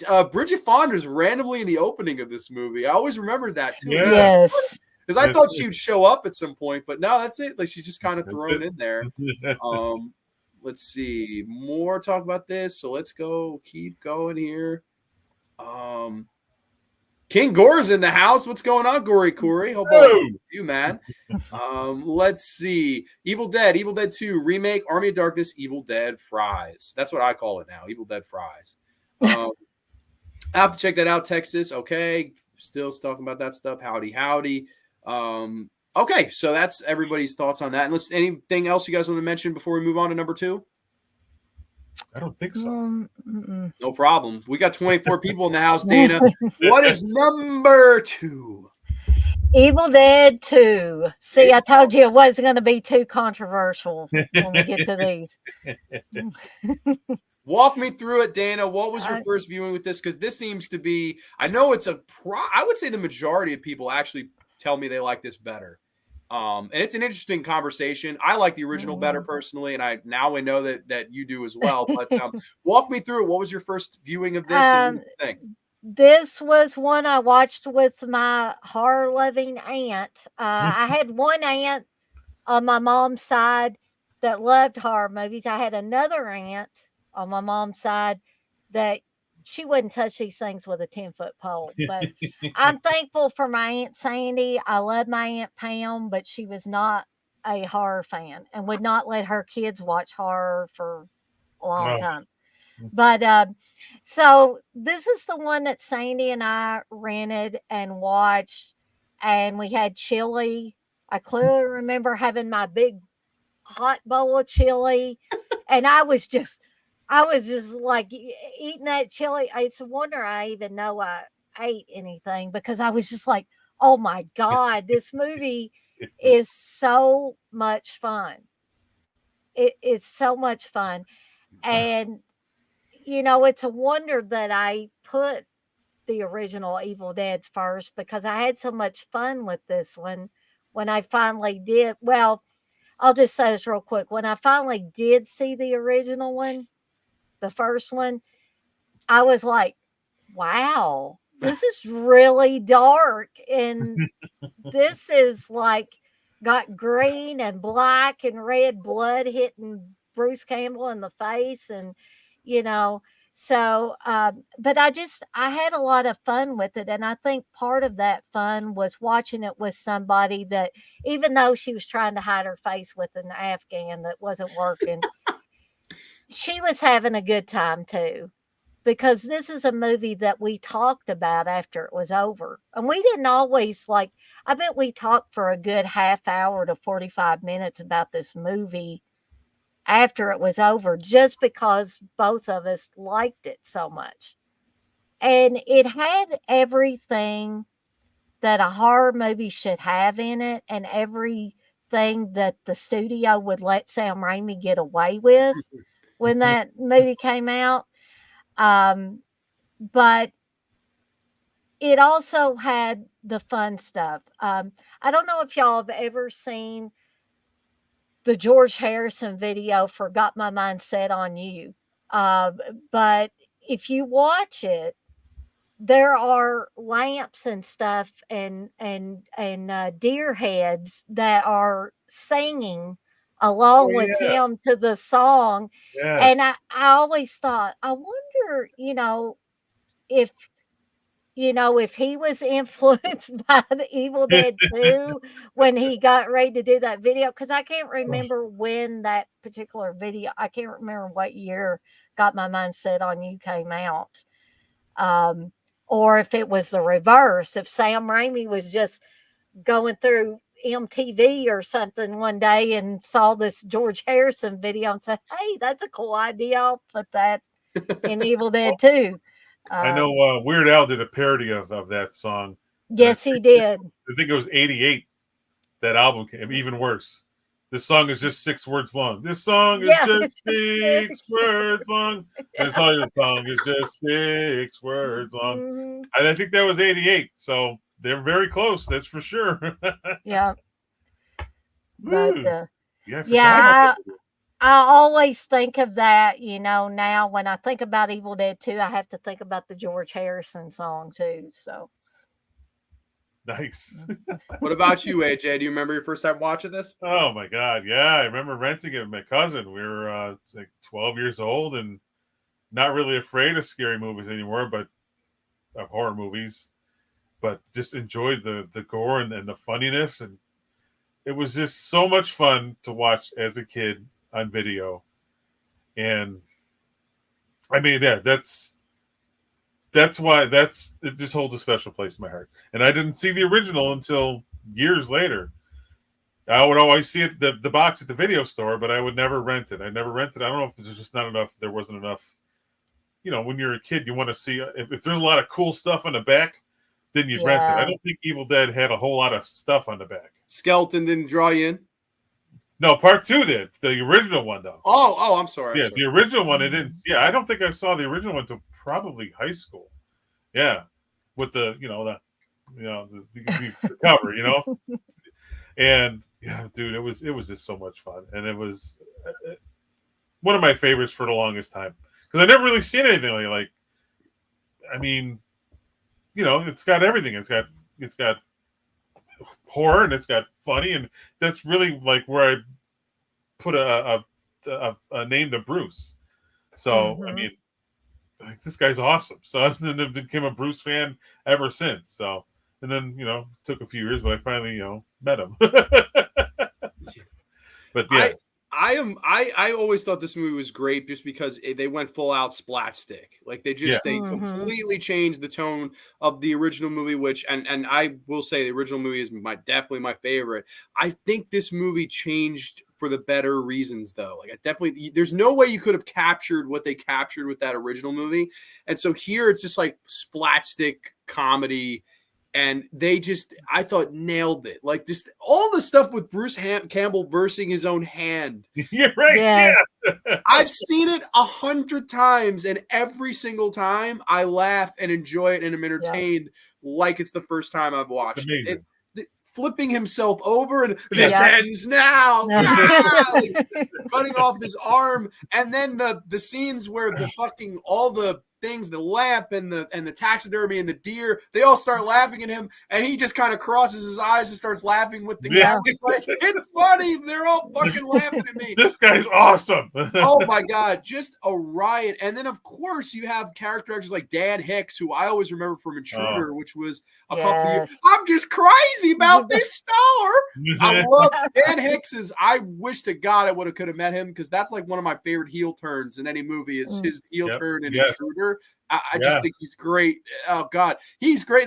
Well, what happened to Bobby Joe? Where's Bobby Joe? Yeah, he is fucking electric too. And like, I don't know. Yes, I think this movie, it feels like there's a bigger budget. It feels like you have a Sam Raimi that has learned a little bit more. Like with the original movie, the reason I love it, it's so experimental, and he just makes everything feel so creative. And there's every single type of trick that he had in the book with the stop motion and, the looking in the mirror turns to water. And, that's the experimental stuff. But here I see a pro. It just feels like he was really a pro now. And it's almost in a lot of ways a remake. It's more a fun remake of the original movie because obviously you have that random woman at the beginning, or it's like, wait a minute, who is this lady? And what's going on? It almost feels like they retconned the ending of the first movie, and it just was like, all right, start it over, Evil Dead 2. Yeah. What wasn't the deal is they couldn't get the rights to show the I think that was it. Yeah. So they kind of just redid it because they couldn't get the rights to the original one. So we'll just fuck it, redo it. So, and that's why I like this series, because it's like you got the first one that's straight up scary horror. You got 2, which is splat stick, like you said, and 3 is just like an action adventure. It's like 3 different, it's like Motley Crue record. There's 3 different albums. It's the same thing, but it's 3 different things, and that's what makes the first 3 so much fun. I agree, and what makes it work is it's the same, lead actor and lead director and I guess producer and Rob Tappert, that all these guys were coming together and really, making what they loved, number one, and number two, they were making it different. It's not just 3 horror movies with the same tone as the original. It's not 3 splatstick movies with this tone, Right. and it's not 3 medieval movies. They're all just so different, but I think in the best of ways. And you can tell that the people behind the scenes really gave a shit. And I think hit 3 home runs. I mean, I think these 3 movies, you could argue 10. I think 1 and 2 are a 10 out of 10 for me. I mean, I would say no doubt about it. Maybe Army of Darkness is a 9. I mean, if not a 10. I mean, I still love the movie. But like this movie too, I definitely think I've heard more people say they prefer this one.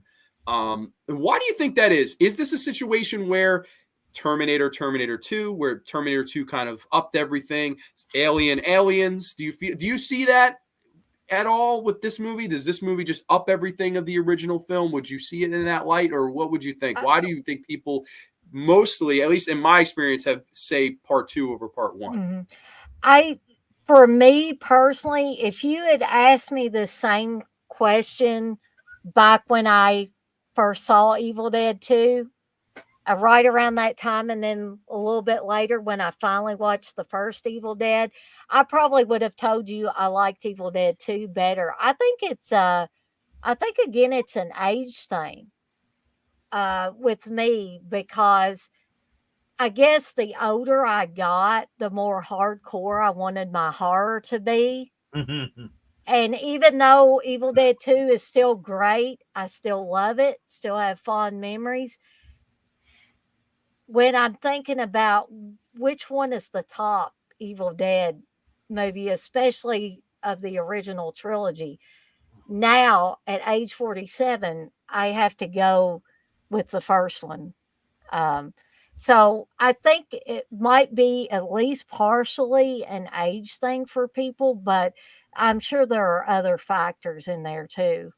So you think personally for yourself, it's a maturity thing. Mm-hmm. Do you think it's a genre thing at all? Because like for me personally, if I had to give a reason, this is a straight up horror movie. And I always feel the same way with the whole Alien as opposed to Aliens. I think Alien is a straight up horror movie. And I've even, Phantasm 2. Love Phantasm 2.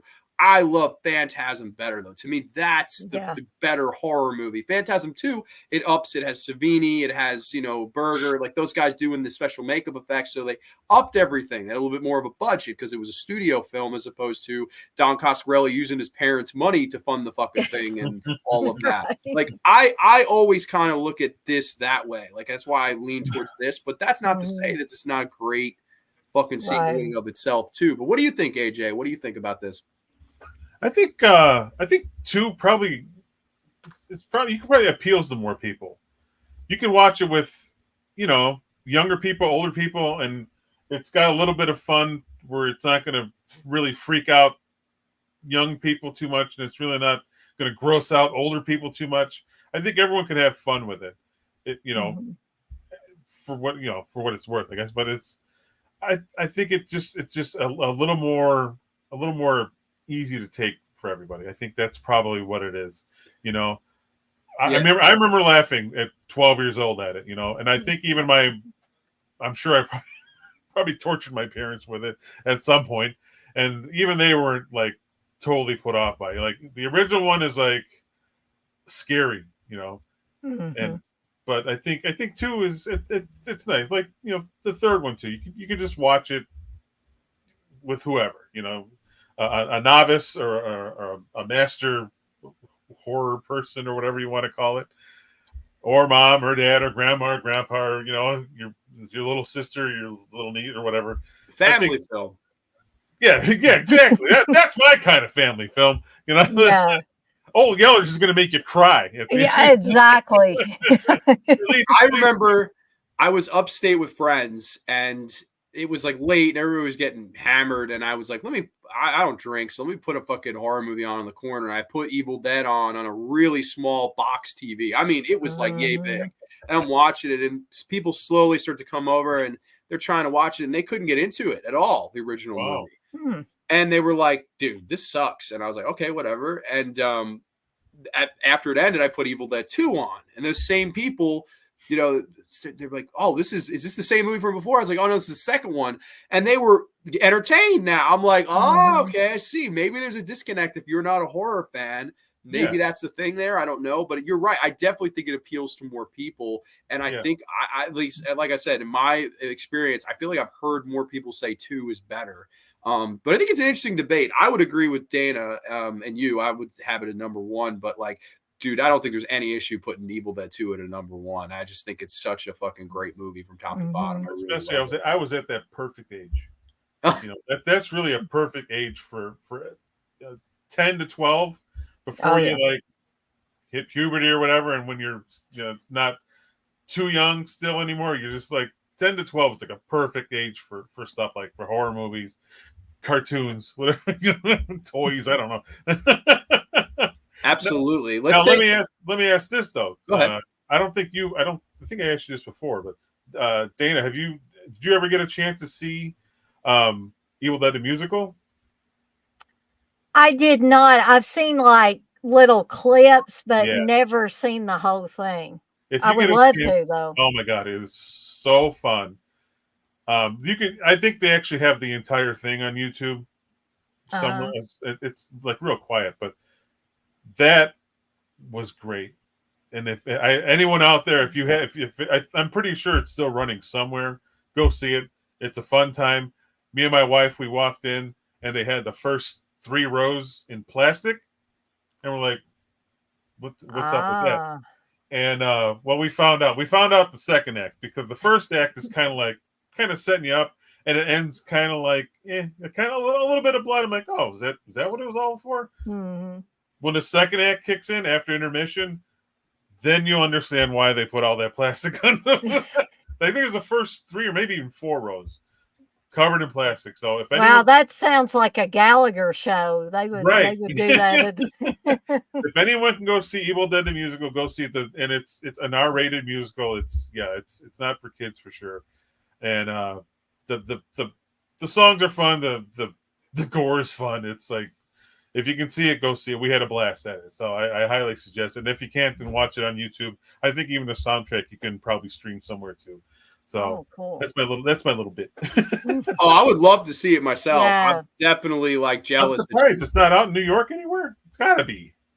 I mean, I could look. I don't know. I know that Gotta they released that Gray House, and I saw that, and I loved it. I thought that was a great horror play, and it bombed. I mean, nobody Yeah, went to go see it. It was out in like a month. It yeah. had like one of the shortest runs ever on Broadway. That So sucks. that's a shame. It doesn't. Maybe it just doesn't draw around here. If it's not the fucking Lion King or Aladdin or Harry Potter 8, like if it's not any of those, forget it, man. They shit out of luck here. It's only the known and established IPs. My number 2 is Evil Dead Rise. I prefer it to the serious horror ones. I really had zero problems with Rise, other than it still didn't beat 2013 Uncut. Wow. Okay, Rusty, keeping it real here. Let's see. I think Darren's next here. As much as I like part 2, I thought it had too much comedy compared to the original, which makes no sense, as I prefer Army of Darkness. Go figure. Yeah, no, that's funny that you prefer that, but I think that's totally reasonable. I can understand maybe the cabin setting and going from one to the other, and whereas opposed to this is part 3, so I totally can understand that. This movie feels like a Army of Darkness prequel, essentially the ending. Well, yeah, where it ends and he blows the thing up, Mhm. and that, granted, Yeah. none of that reappears in Army of Darkness, which I always thought was funny. That part where Ash is squatting and laughing, I cracked the hell up. The squats. Oh my god, yes. He is so great in this movie. Like, this is like definitely where I think people started to take note of him, like AJ was saying, how he noticed him here. American releases are way better than ours, with the exception of Arrow. Oh, well, I love Arrow. Absolutely. Arrow's my favorite, but okay, you guys talking about all this stuff. Least Arise. So I guess that means Evil Dead Rise. I'm not sure. Dirk says Phantasm 2 has more action horror. Definitely. Yeah, no, I would agree with that. Next, 2013, then Army of Darkness, then 2. Okay, so it sounds like you had the same ranking as, well, close to mine, but I don't know about that remake and the other one. That's definitely close for me. Let's see. I can't even rate the show yet. All right. Let's see. Do you think that the comedy in Evil Dead and the other Sam Raimi movies, it is influenced by the friendship between Raimi and the Coen brothers? What do you guys think about that?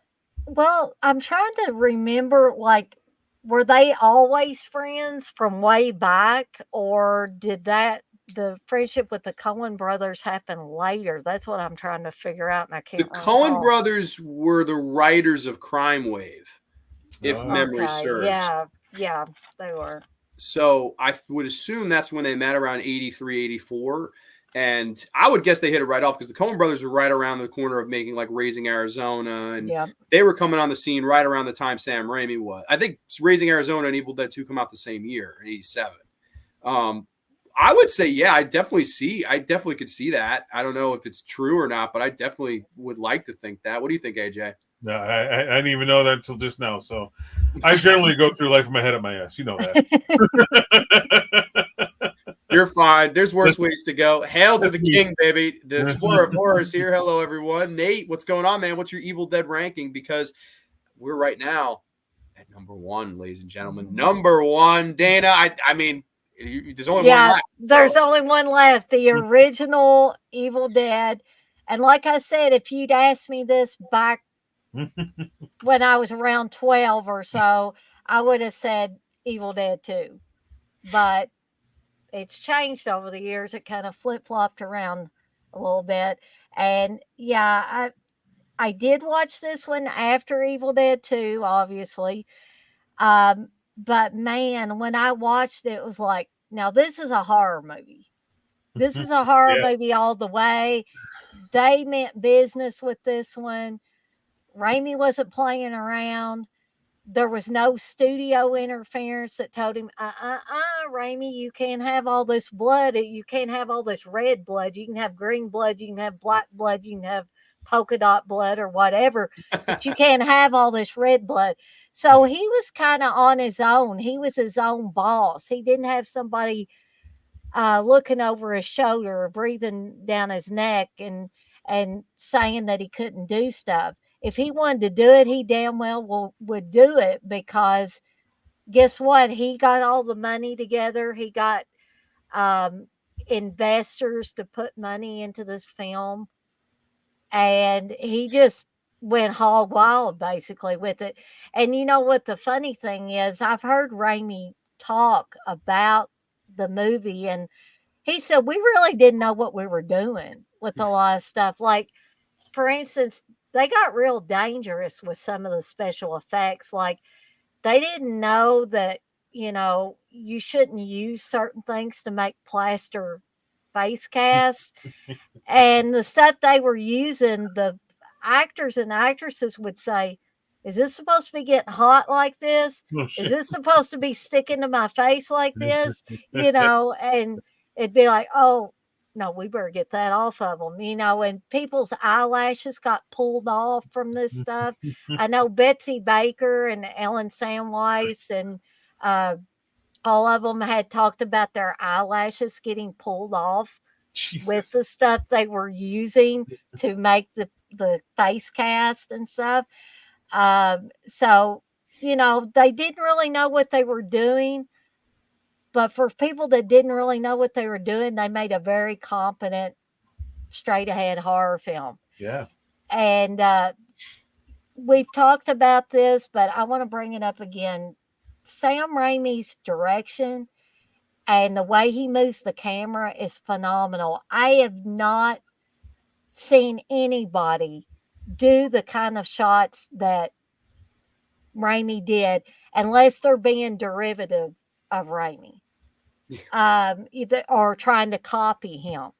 And people can get mad at me if they want to. They can say, no, somebody has better camera work. No. Sam Raimi was the master when it came to this kind of stuff.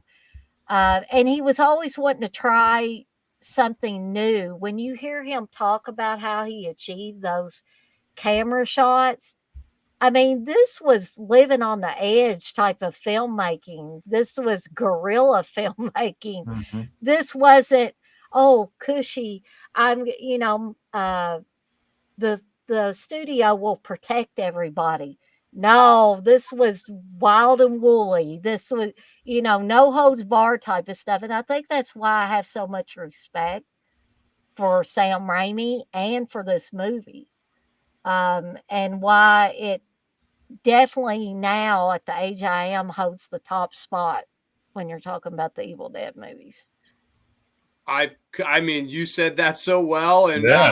that was fantastic. I completely agree with everything you said, and like I would even to add on to that a little bit, I would say two things. Number one, I remember when I first saw this movie, it scared me shitless. Like I was like, it Mhm. definitely did its job for me. I was terrified with the lady getting the pencil to her like. Oh, Oh, yeah. Oh my God. I remember I was like, oh, and the six of spades, queen of spades. And she's reading the cards. I was like, what the fuck? I remember freaking out, man. It's absolutely scared the shit out of me. But like, I think now, looking back now too, if you look at the genre at that time, this is 1981, the year of the slasher movie, where every fucking other weekend there was a slasher movie, whether it be The Burning, whether it be Halloween 2, Friday the 13th Part 2, fucking you name it, there was a slasher movie coming out in 1981. The Prowler. Yeah. You literally just throw a rock and you'll hit a 1981 slasher movie somewhere.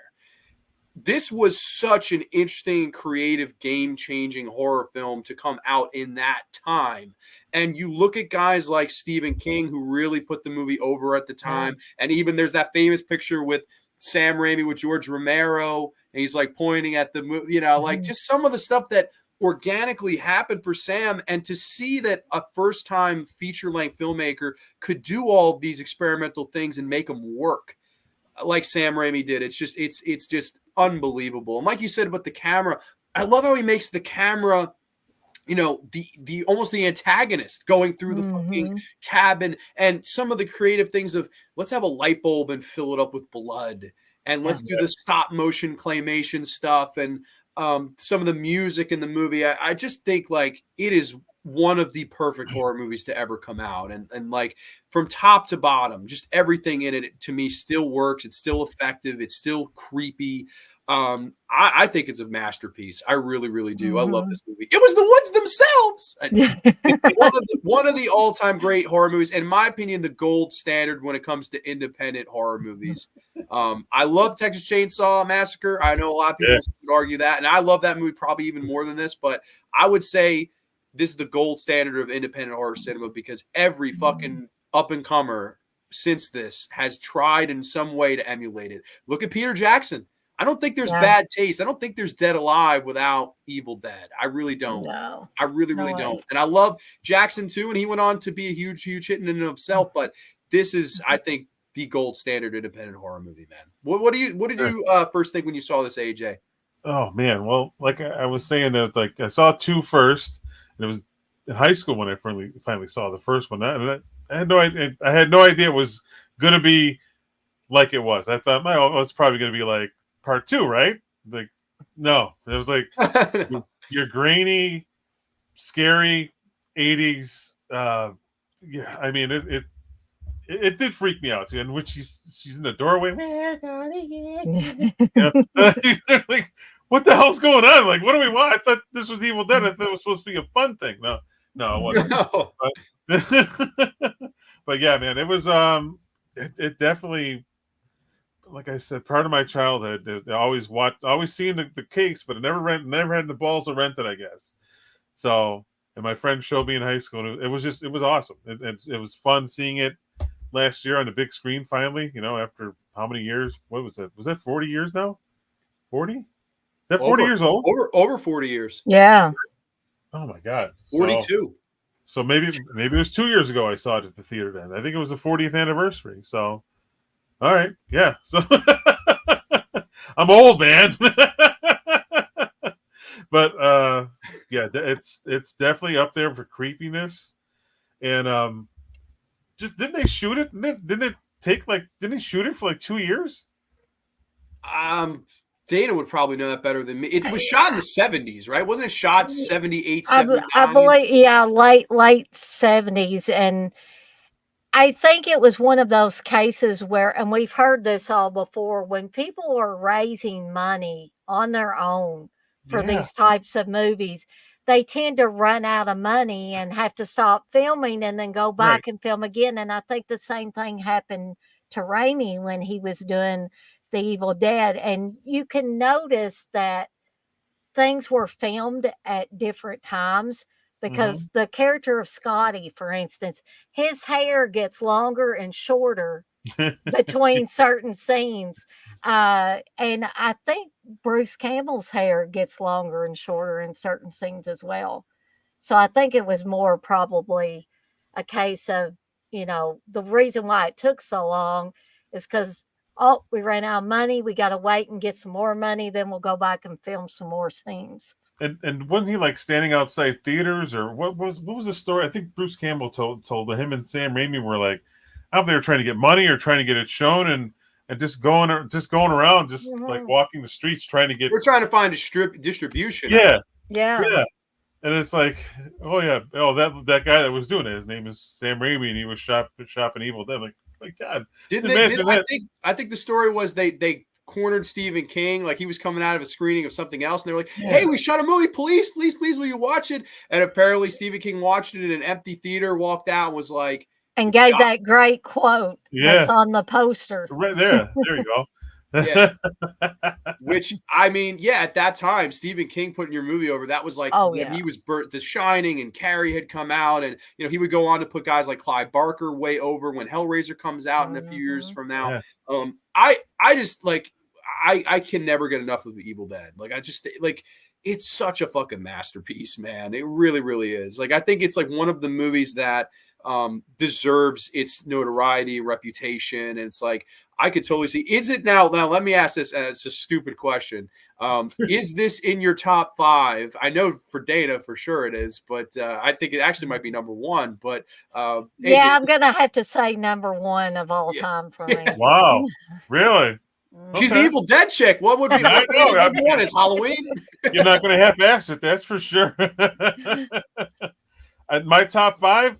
I don't think so, but it's close for sure. I mean, Texas Chainsaw Massacre would probably be my number 1, and the original Halloween's in there too. Yeah, I mean, I hate trying to answer that question off the top of my head. I need to sit down and study. Well, I definitely think it would be in the conversation. It's definitely one of the few perfect horror movies ever made. Yeah, it's probably up there. Yeah. Nate says The Evil Dead comes in at number 1 for him. That's great. It's because that Bruce Campbell is a method actor. I don't think he means to have a lot of comedy in it. Well, this one, I like that he's really just dialed down in this movie. Like he's really is not much. Listen to this upside down ranking. I will say this, Rusty, your ranking is definitely a lot more controversial than mine or ours, I would say. Evil Dead 2, Evil Dead. I'm sorry, The Evil Dead, Evil Dead 2, Evil Dead 2013, Evil Dead Rise, and then Army of Darkness at the bottom for Nate. My number 1, Evil Dead 2013, extended cut, serious, bloody, and proper feel the original. Scared me nicely like the first one did. Okay, interesting. Evil Dead 2, Gizmo, welcome, Gizmo. Evil Dead 2, Evil Dead, Army of Darkness, the Evil Dead remake from 2011 is minus okay. The last one was worse than AIDS. Sorry. Oh, wow. That's a hot take. It's worse than AIDS. I will say I watched Evil Dead original on HD TV fairly recently, and I would say it's better experience on DVD. I would agree with that. If you get like the shittiest VHS ever of Evil Dead and then a bunch of friends and pizza, that movie scared the shit out of you, man. Like, I know they keep about that mono. They keep. I feel like there's no fucking horror movie that's been re-released more than this. Like Anchor Bay did like 30 editions of this fucking movie. Like, it's insane, but I'm good with the Blu-ray.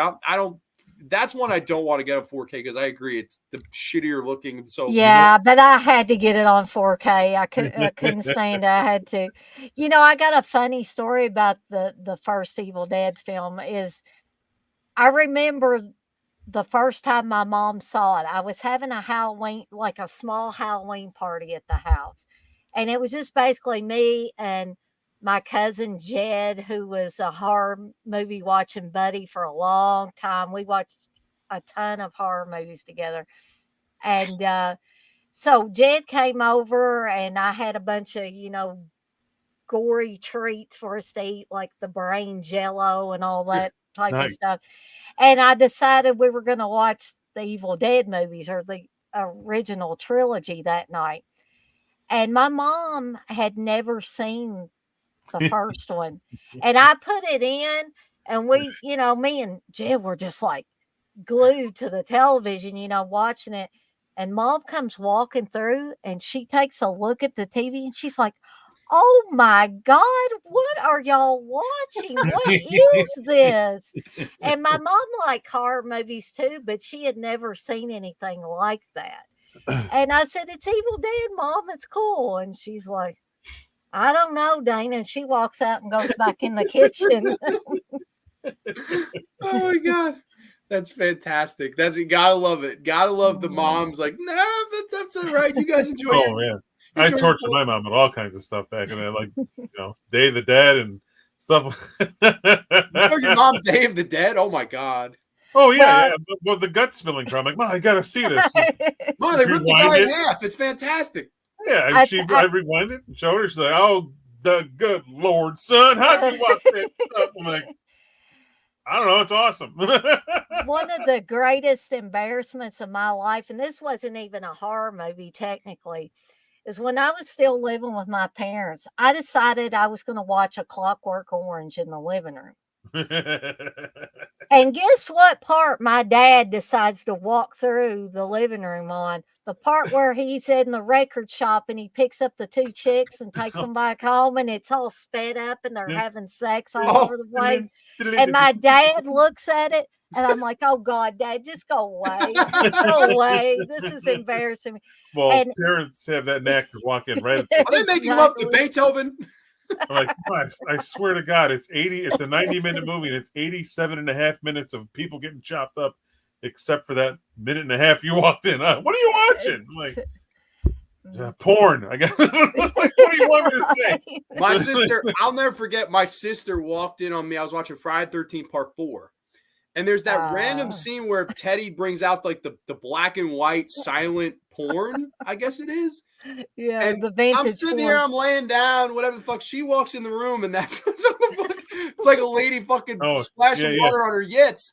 And she's like, she takes a look and like double takes, and she's like, "What the fuck are you watching?" I'm like, "It's Friday 13th Part 4. I know, right? I swear, someone's gonna die soon. I swear. I was like, just watch. And she's like, gave me a dirty look, and then it was like him watching, and he was laughing at it, and she was like, "You're a fucking weirdo." She walked out of the room. Don't tell Mom. Don't tell Mom. I'm sure she did. She's probably like, "John is watching these fucking weird." Guess what he's watching, Mom? Folgy Friday is this Devil's Honey, by the way. Very hell yeah, Interesting. love that movie. They call everything a sequel nowadays to trick the horror people on board. Is a remake, same story, different character, no charisma. Oh shit. By the way, Last House on the Left is better. End of conversation. Of course, that's referring to a stream we all did. Very fun work with those guys. As I said before, the movie feels like an adult teen horror movie. Definitely agree with that. Let's say Dirk has just a big fight now on what is more shit, Evil Dead Rise or Evil Dead Remake. That's a fight worth having, but I don't know. Dana says the remake. I might say the remake too. I don't know. Those are the two shitty ones for me. Seen Evil Dead 1 on VHS. That's the way to see it. And it scared the shit out of Nate. That's the way to fucking see it. Also, 2013 has the most blood. The lead actress is awesome. Yeah, she's the lead actress is somehow a junkie, but she has perfect fucking teeth. And I've never seen a junkie. If all junkies looked like that, we'd all be on drugs. 2013 is just truly scary and all horror, no silly cheese required. Okay. Same with the Thing prequel. Do you really look at that as a prequel? Yeah, that's a good point. Sam Raimi is truly a great filmmaker. Love his style. Absolutely. Love the POV shot of the evil literally coming for them. I love that. That's great. Showed the original Evil Dead to my nephew when he was 12. I had to walk him to the toilet. He was so scared. That's amazing. All right, mate. I'll walk you to the toilet. No worries. That's going to happen. Raimi, like Craven, seems to put comedy in all their films. Well, yeah, no, Raimi's got a good sense of humor. I definitely, I'm a big Sam Raimi fan. I always have been. Dana actually met him. Would you want to tell a little bit about that experience of meeting Sam Raimi? Yeah, sure. I say if you ever get a chance to meet Sam Raimi, meet the man. Even if you don't get anything signed or anything, go up and meet him, because he was just like the sweetest, most low key. And here's something else.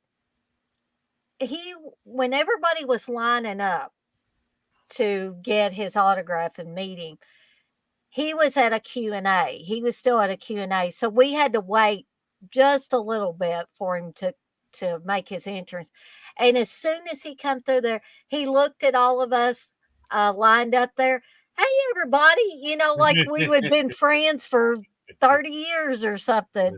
And that just set it off in the right direction. Now, if he had come in there going like that, it would have been a bad experience. But no, he came in smiling. He acknowledged us, the people that had been waiting to see him, and he waved at us and said hello. And whenever I got up there to meet him, I'm guessing he was talking about my Southern accent, my Kentucky accent. He said, I love the way you say things. And I was like, that is the sweetest thing, because I don't like my accent. I do not like it at all. But for somebody to say that to me just made everything I could have been having a really shitty day that day. I wasn't. But if I had, that would have just put me over the moon. It did that anyway. And I think I'm still in shock. I think I'm still in awe that I met the man. I met him. I met the man who directed my all-time favorite horror movie of all time. And when Steve and I left the convention and we went out to the car, we were going to go eat or whatever before we went home. And I just sat there for a second and I said, Steve, I met Sam Raimi. He said, yes, honey. I know, yes, sweetie, or whatever. I know you met Sam Raimi. I get it. I'm like, I met Sam Raimi. It just felt like a dream or something, a dream that I didn't want to wake up from. And I know people are probably thinking, oh God, Dana. But literally that's how it was for me. It was just the most magical moment ever for me.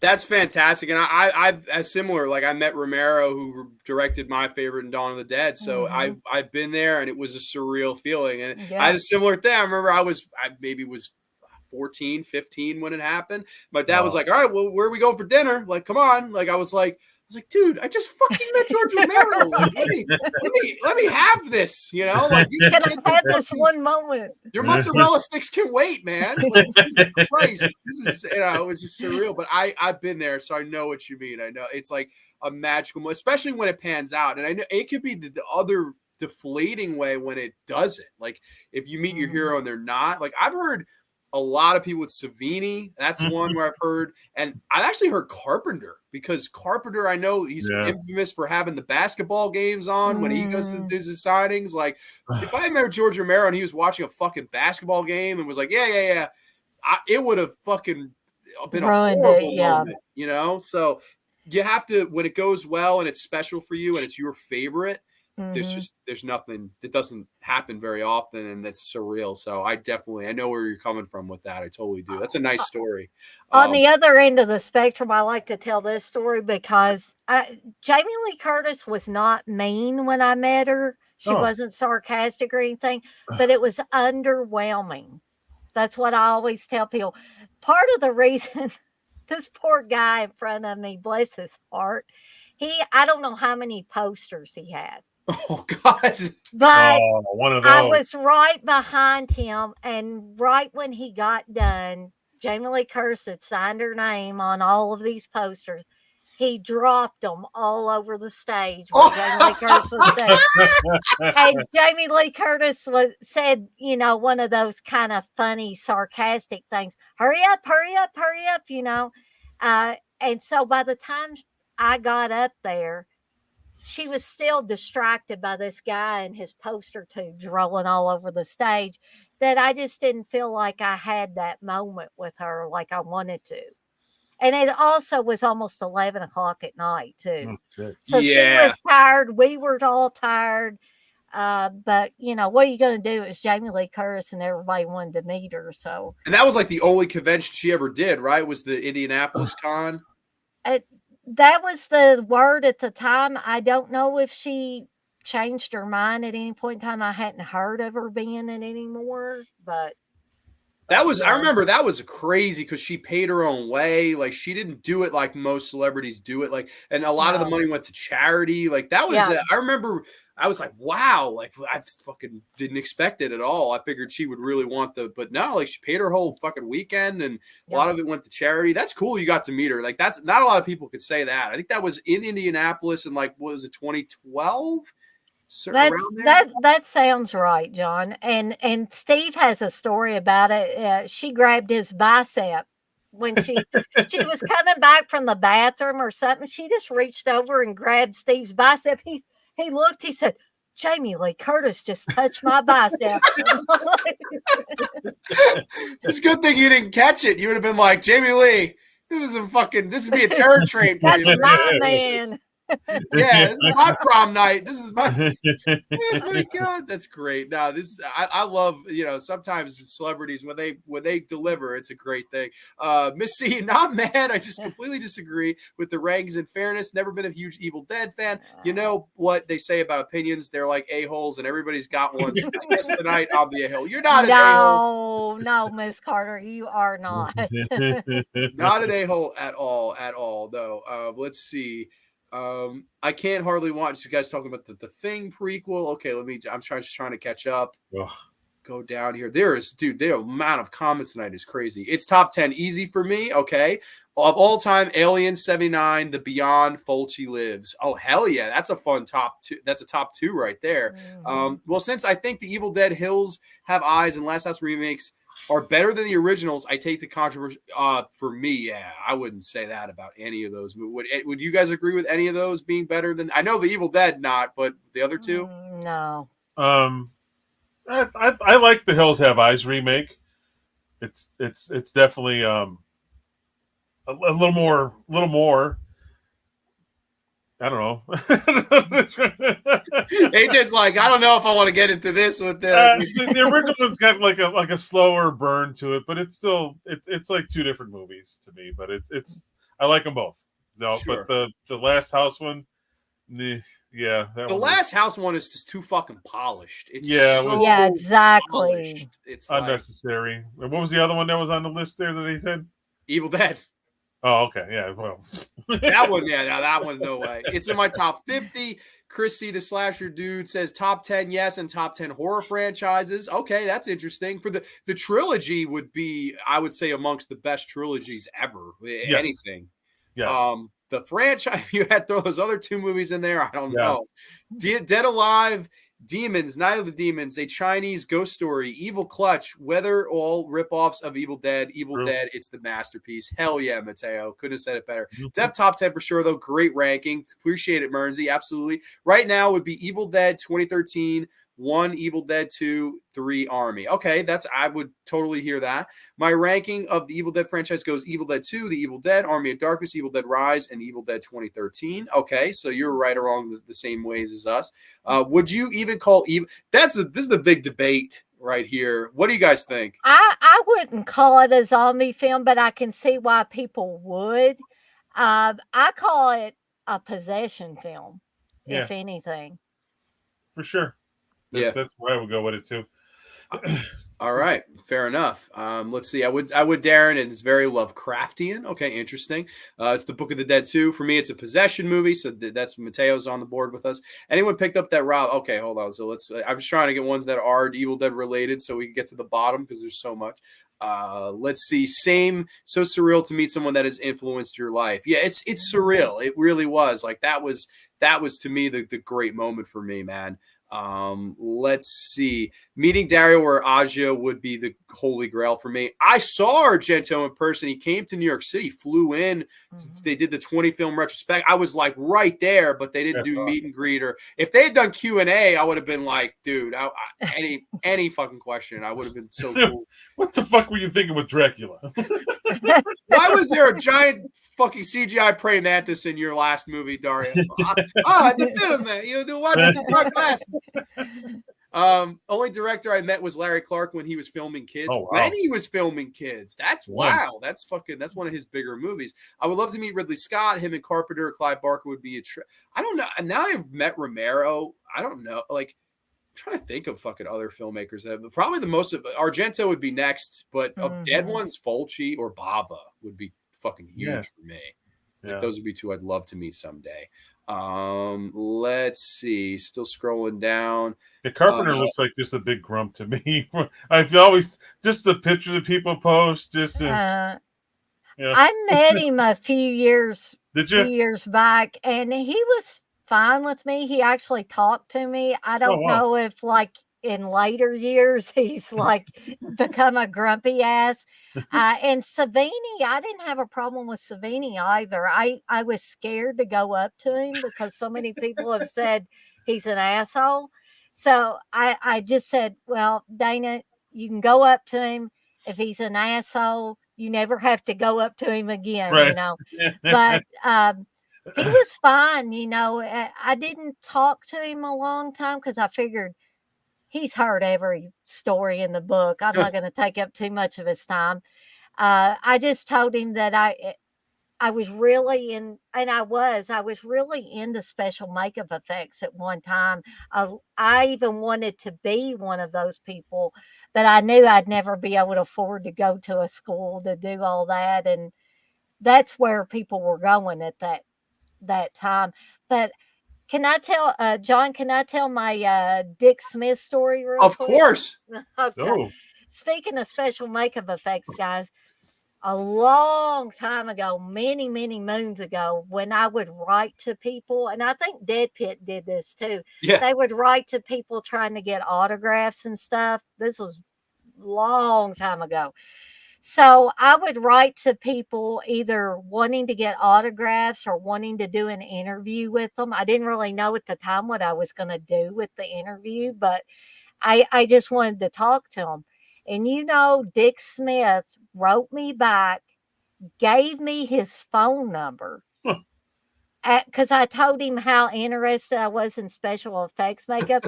He said, here's my phone number. Give me a call sometime. And you know, guys, I couldn't get the nerve up to do it. And that's one of my biggest regrets in life is that I didn't call Dick Smith back. That's amazing. That's awesome. So like, it was a different era. That Coco Ann says, "I love a good Dick story." I know. I heard recently that made cry laughing that Uncle Bill was pen pals with fucking Victor Salva. I was like, "Oh my god!" Like, he didn't know about it. Like, he didn't know. Like, that is the craziest thing of all time. Like, I've heard that story. That is absolutely fucking wild. That is before my time. I wish I could have fucking wrote some of these people, because sometimes you hear stories where they sent me their autograph back and the fucking Friday the 13th box set. That was the thing. My buddy, at least 20 years ago, he wrote Larry Zerner, Shelley from Friday 3. He told me he's I'm a big fan of Friday the 13th Part 3. I loved you as Shelley and blah blah blah, and you know. He sent him an 8x10 signed because Larry Zerner's like a attorney or a lawyer or something. Yeah. And he's like, "Holy shit!" Like, that's awesome. Well, no shit. They're doing I think the upcoming convention here in November. They're having Friday the 13th Part 3 people, and Larry Zerner's going to be one of them. And I'm like, I bet you he's not going to sign for free. No. Those days are over, man. I'm like, oh man. So 20 years ago, you could. He's like, what the hell? I was like, I found a guy. I'll write him a letter, and what's the worst that can happen? I hear people tell stories like, "Oh, I met Ken Forey in 2004, and he signed for $5." I'm like, dude, I just paid him $60, and it was like 20 seconds. It was just like, this was free. This was free. Oh, that would never be free. There would be $200. Well, I don't know if it'd be that much, but it'd be a lot. It would be close to $100. Signed 2 days in a row because I got 2 different things signed. I got another picture over there, and I got another picture signed. It was just the cost of the ticket. It was $17, I think, to get in. Yeah. The line was $17, and that picture's priceless. The line was well over an hour, but it was free. And I have tons of other pictures. Him at the table, him somewhere else with one of the Gore guys. That's how it was back then. That was now, shit. You can't even say hello without getting charged. Well, that'll be $30. Yeah, and I never know what I'm not a guy. You know, I can bullshit with you, like no problem. But I never know what to say to these people because I'm not like I'm always like a loss for words. Like, oh yeah, nice to meet you. Okay, yeah, thanks. You know, your movie was fun. When I met Barbara Crampton this year, she was like disappointed in me. And like, oh, like nice to meet you. I'm a fan. I loved you in this. She's like, oh, okay. And she signed it and took a picture. She's like, you want to ask me anything? I'm like, no. You don't want to ask me anything? I'm like, I got nothing. I like she looks so disappointed. I'm like, I don't know what to ask you. I was like, what the hell am I going to ask? No. Yeah, like, was that table cold? You were laying on naked and bright or like, what the hell am I going to say? I'm like, I don't know. She looked thoroughly disappointed in me that I didn't have anything to ask her. I'm like, I'm just not one of them people. I just sign my thing, take a picture. I'm like, oh, nice to meet you. It was very nice to meet you. I'd be like, you still look great. That woman did not age a day. Right. Yeah, she does look good. I mean, you get behind people that are just talking, and that's fine. I was like, that's their thing, you know. And they'll have like a pile of shit to sign. I'm like, I got one thing. It's like, sign my one thing. It's like, and it's got my name on it, so it's not like I'm not going to just, you know, some of them people get like, I'll just sign it and don't put my name on it so I can sell it. I'm not selling any of my shit. I'm like, it's my stuff. It's like it's got my name on there. But she was like, she looked at me, she's like, you don't want to ask me anything? Like, no, I like nice meeting you. That's I would have been like, dude, that is hysterical. What am I going to ask her? I don't know. I think the question about the temperature of the table was a fair question. I would really actually like to. That would have been interesting to hear the answer to that. I'm sure she would have. I've heard she's another like just great lady. She just doesn't ever come to the East Coast for conventions. Like I've never seen her at a convention by me, but I would love to meet Barbara Crampton one day. Motor City Nightmares 2024 Grande. maybe but I wanted to thank both of you guys. This was such a fun show, talking all things Evil Dead from worst to first here, of course. And of course, Dana, I think your rankings were fantastic. I'm pretty much on board. The last two, I don't know, it's a flip a coin, you know, but otherwise I'm right there with you. I enjoyed your list. Is there anything on either one of your channels that you'd like to promote before we leave here? Well, I've got some watch-alongs coming up this weekend. Now, when we were all backstage, I was telling John and AJ about a cooking thing I've got going on this weekend with I Spit on Your Grave watch-along. Guys, don't get angry with me, you guys in the chat, but I am going to be making spiral cut hot dogs in honor of doing a watch along for the original I Spit on Your Grave. And let me tell you, they're going to have lots of ketchup on them. Lots of ketchup on them. Now, if that doesn't make you want to watch along, I don't know what fucking would, man. Some people can play drinking games, but I think that's just the ultimate watch along. So if I'm free, I will be watching that, and I will absolutely be buying a pack of Nathan's and or Sabrett hot dogs. All right, John. A grand old fucking time with you. And anyone from Chicago is flipping out right now. They're saying putting ketchup on a hot dog. yeah, I'm sure they are. I don't care. They put the pickle, right? The pickle on the dog. Dude, put whatever you want to. Put marshmallows on there. I don't give a shit. Marshmallows. It's such a stupid thing. I hate that fact about Chicago. Oh, put ketchup on your hot dog. Put what you want on there. It's your hot dog. I don't care. Amen, man. Do you have anything coming up on your channel that you'd want to promote, AJ? Me? No, I don't. You know me. I tend to do videos one a week, one a month, two a month, one every 3 months. If I get an urge, you know, I got a couple things floating around in my head here right now. I just got to get time to do it. It's just busy, so I'll throw a little thing in there every once in a while, just to make sure, let everyone know I'm still around. It'll be relevant, I guess. Just check in. Hey, I'm still here. Right. that'll be my next video. I'll just pop up and be like, and just cut. You're very rarely on camera on your channel, so that's on purpose. It sounds like Russell Peters. That's you motherfucker. Great streaming, great guests as always, John. Yeah, no, you guys were both fantastic. And it's so funny. You guys met tonight, and I think you guys had wonderful chemistry. So this was so much fun. Evil Dead Chick, Fave Wiener to work with. Oh my gosh. I don't know. It's getting too late in the evening. I'll tell you about that, Coco, some other time. Do I like Taco Bell? Yes, I do. Yes. Great show. Hail to the king, baby. Mernsy, hell yeah, man. Coco Zing. Only on the Graveyard. Great stream. Everybody in the chat, thank you so much. Next week, we will kick off Rocktober with season 2 of Tales from the Dark Side. Yes, super excited to be ranking and reviewing all the episodes from season 2. Hope you guys will join me. We'll bring up the old tier list and we'll have a grand old time as we kick off spooky season in style. Blissful says, great show. Thank you so much, Blissful. I appreciate it. You were here since the very beginning. Night all. Thank you so much, Red Rusty. And everybody, once again, to my wonderful people on the panel. Cheers. My water bottle's empty, but cheers to you guys. Cheers to Sam Raimi and the Evil Dead. And we will catch you next time only on the Graveyard. Too sweet peace. Good night, everybody. Good night.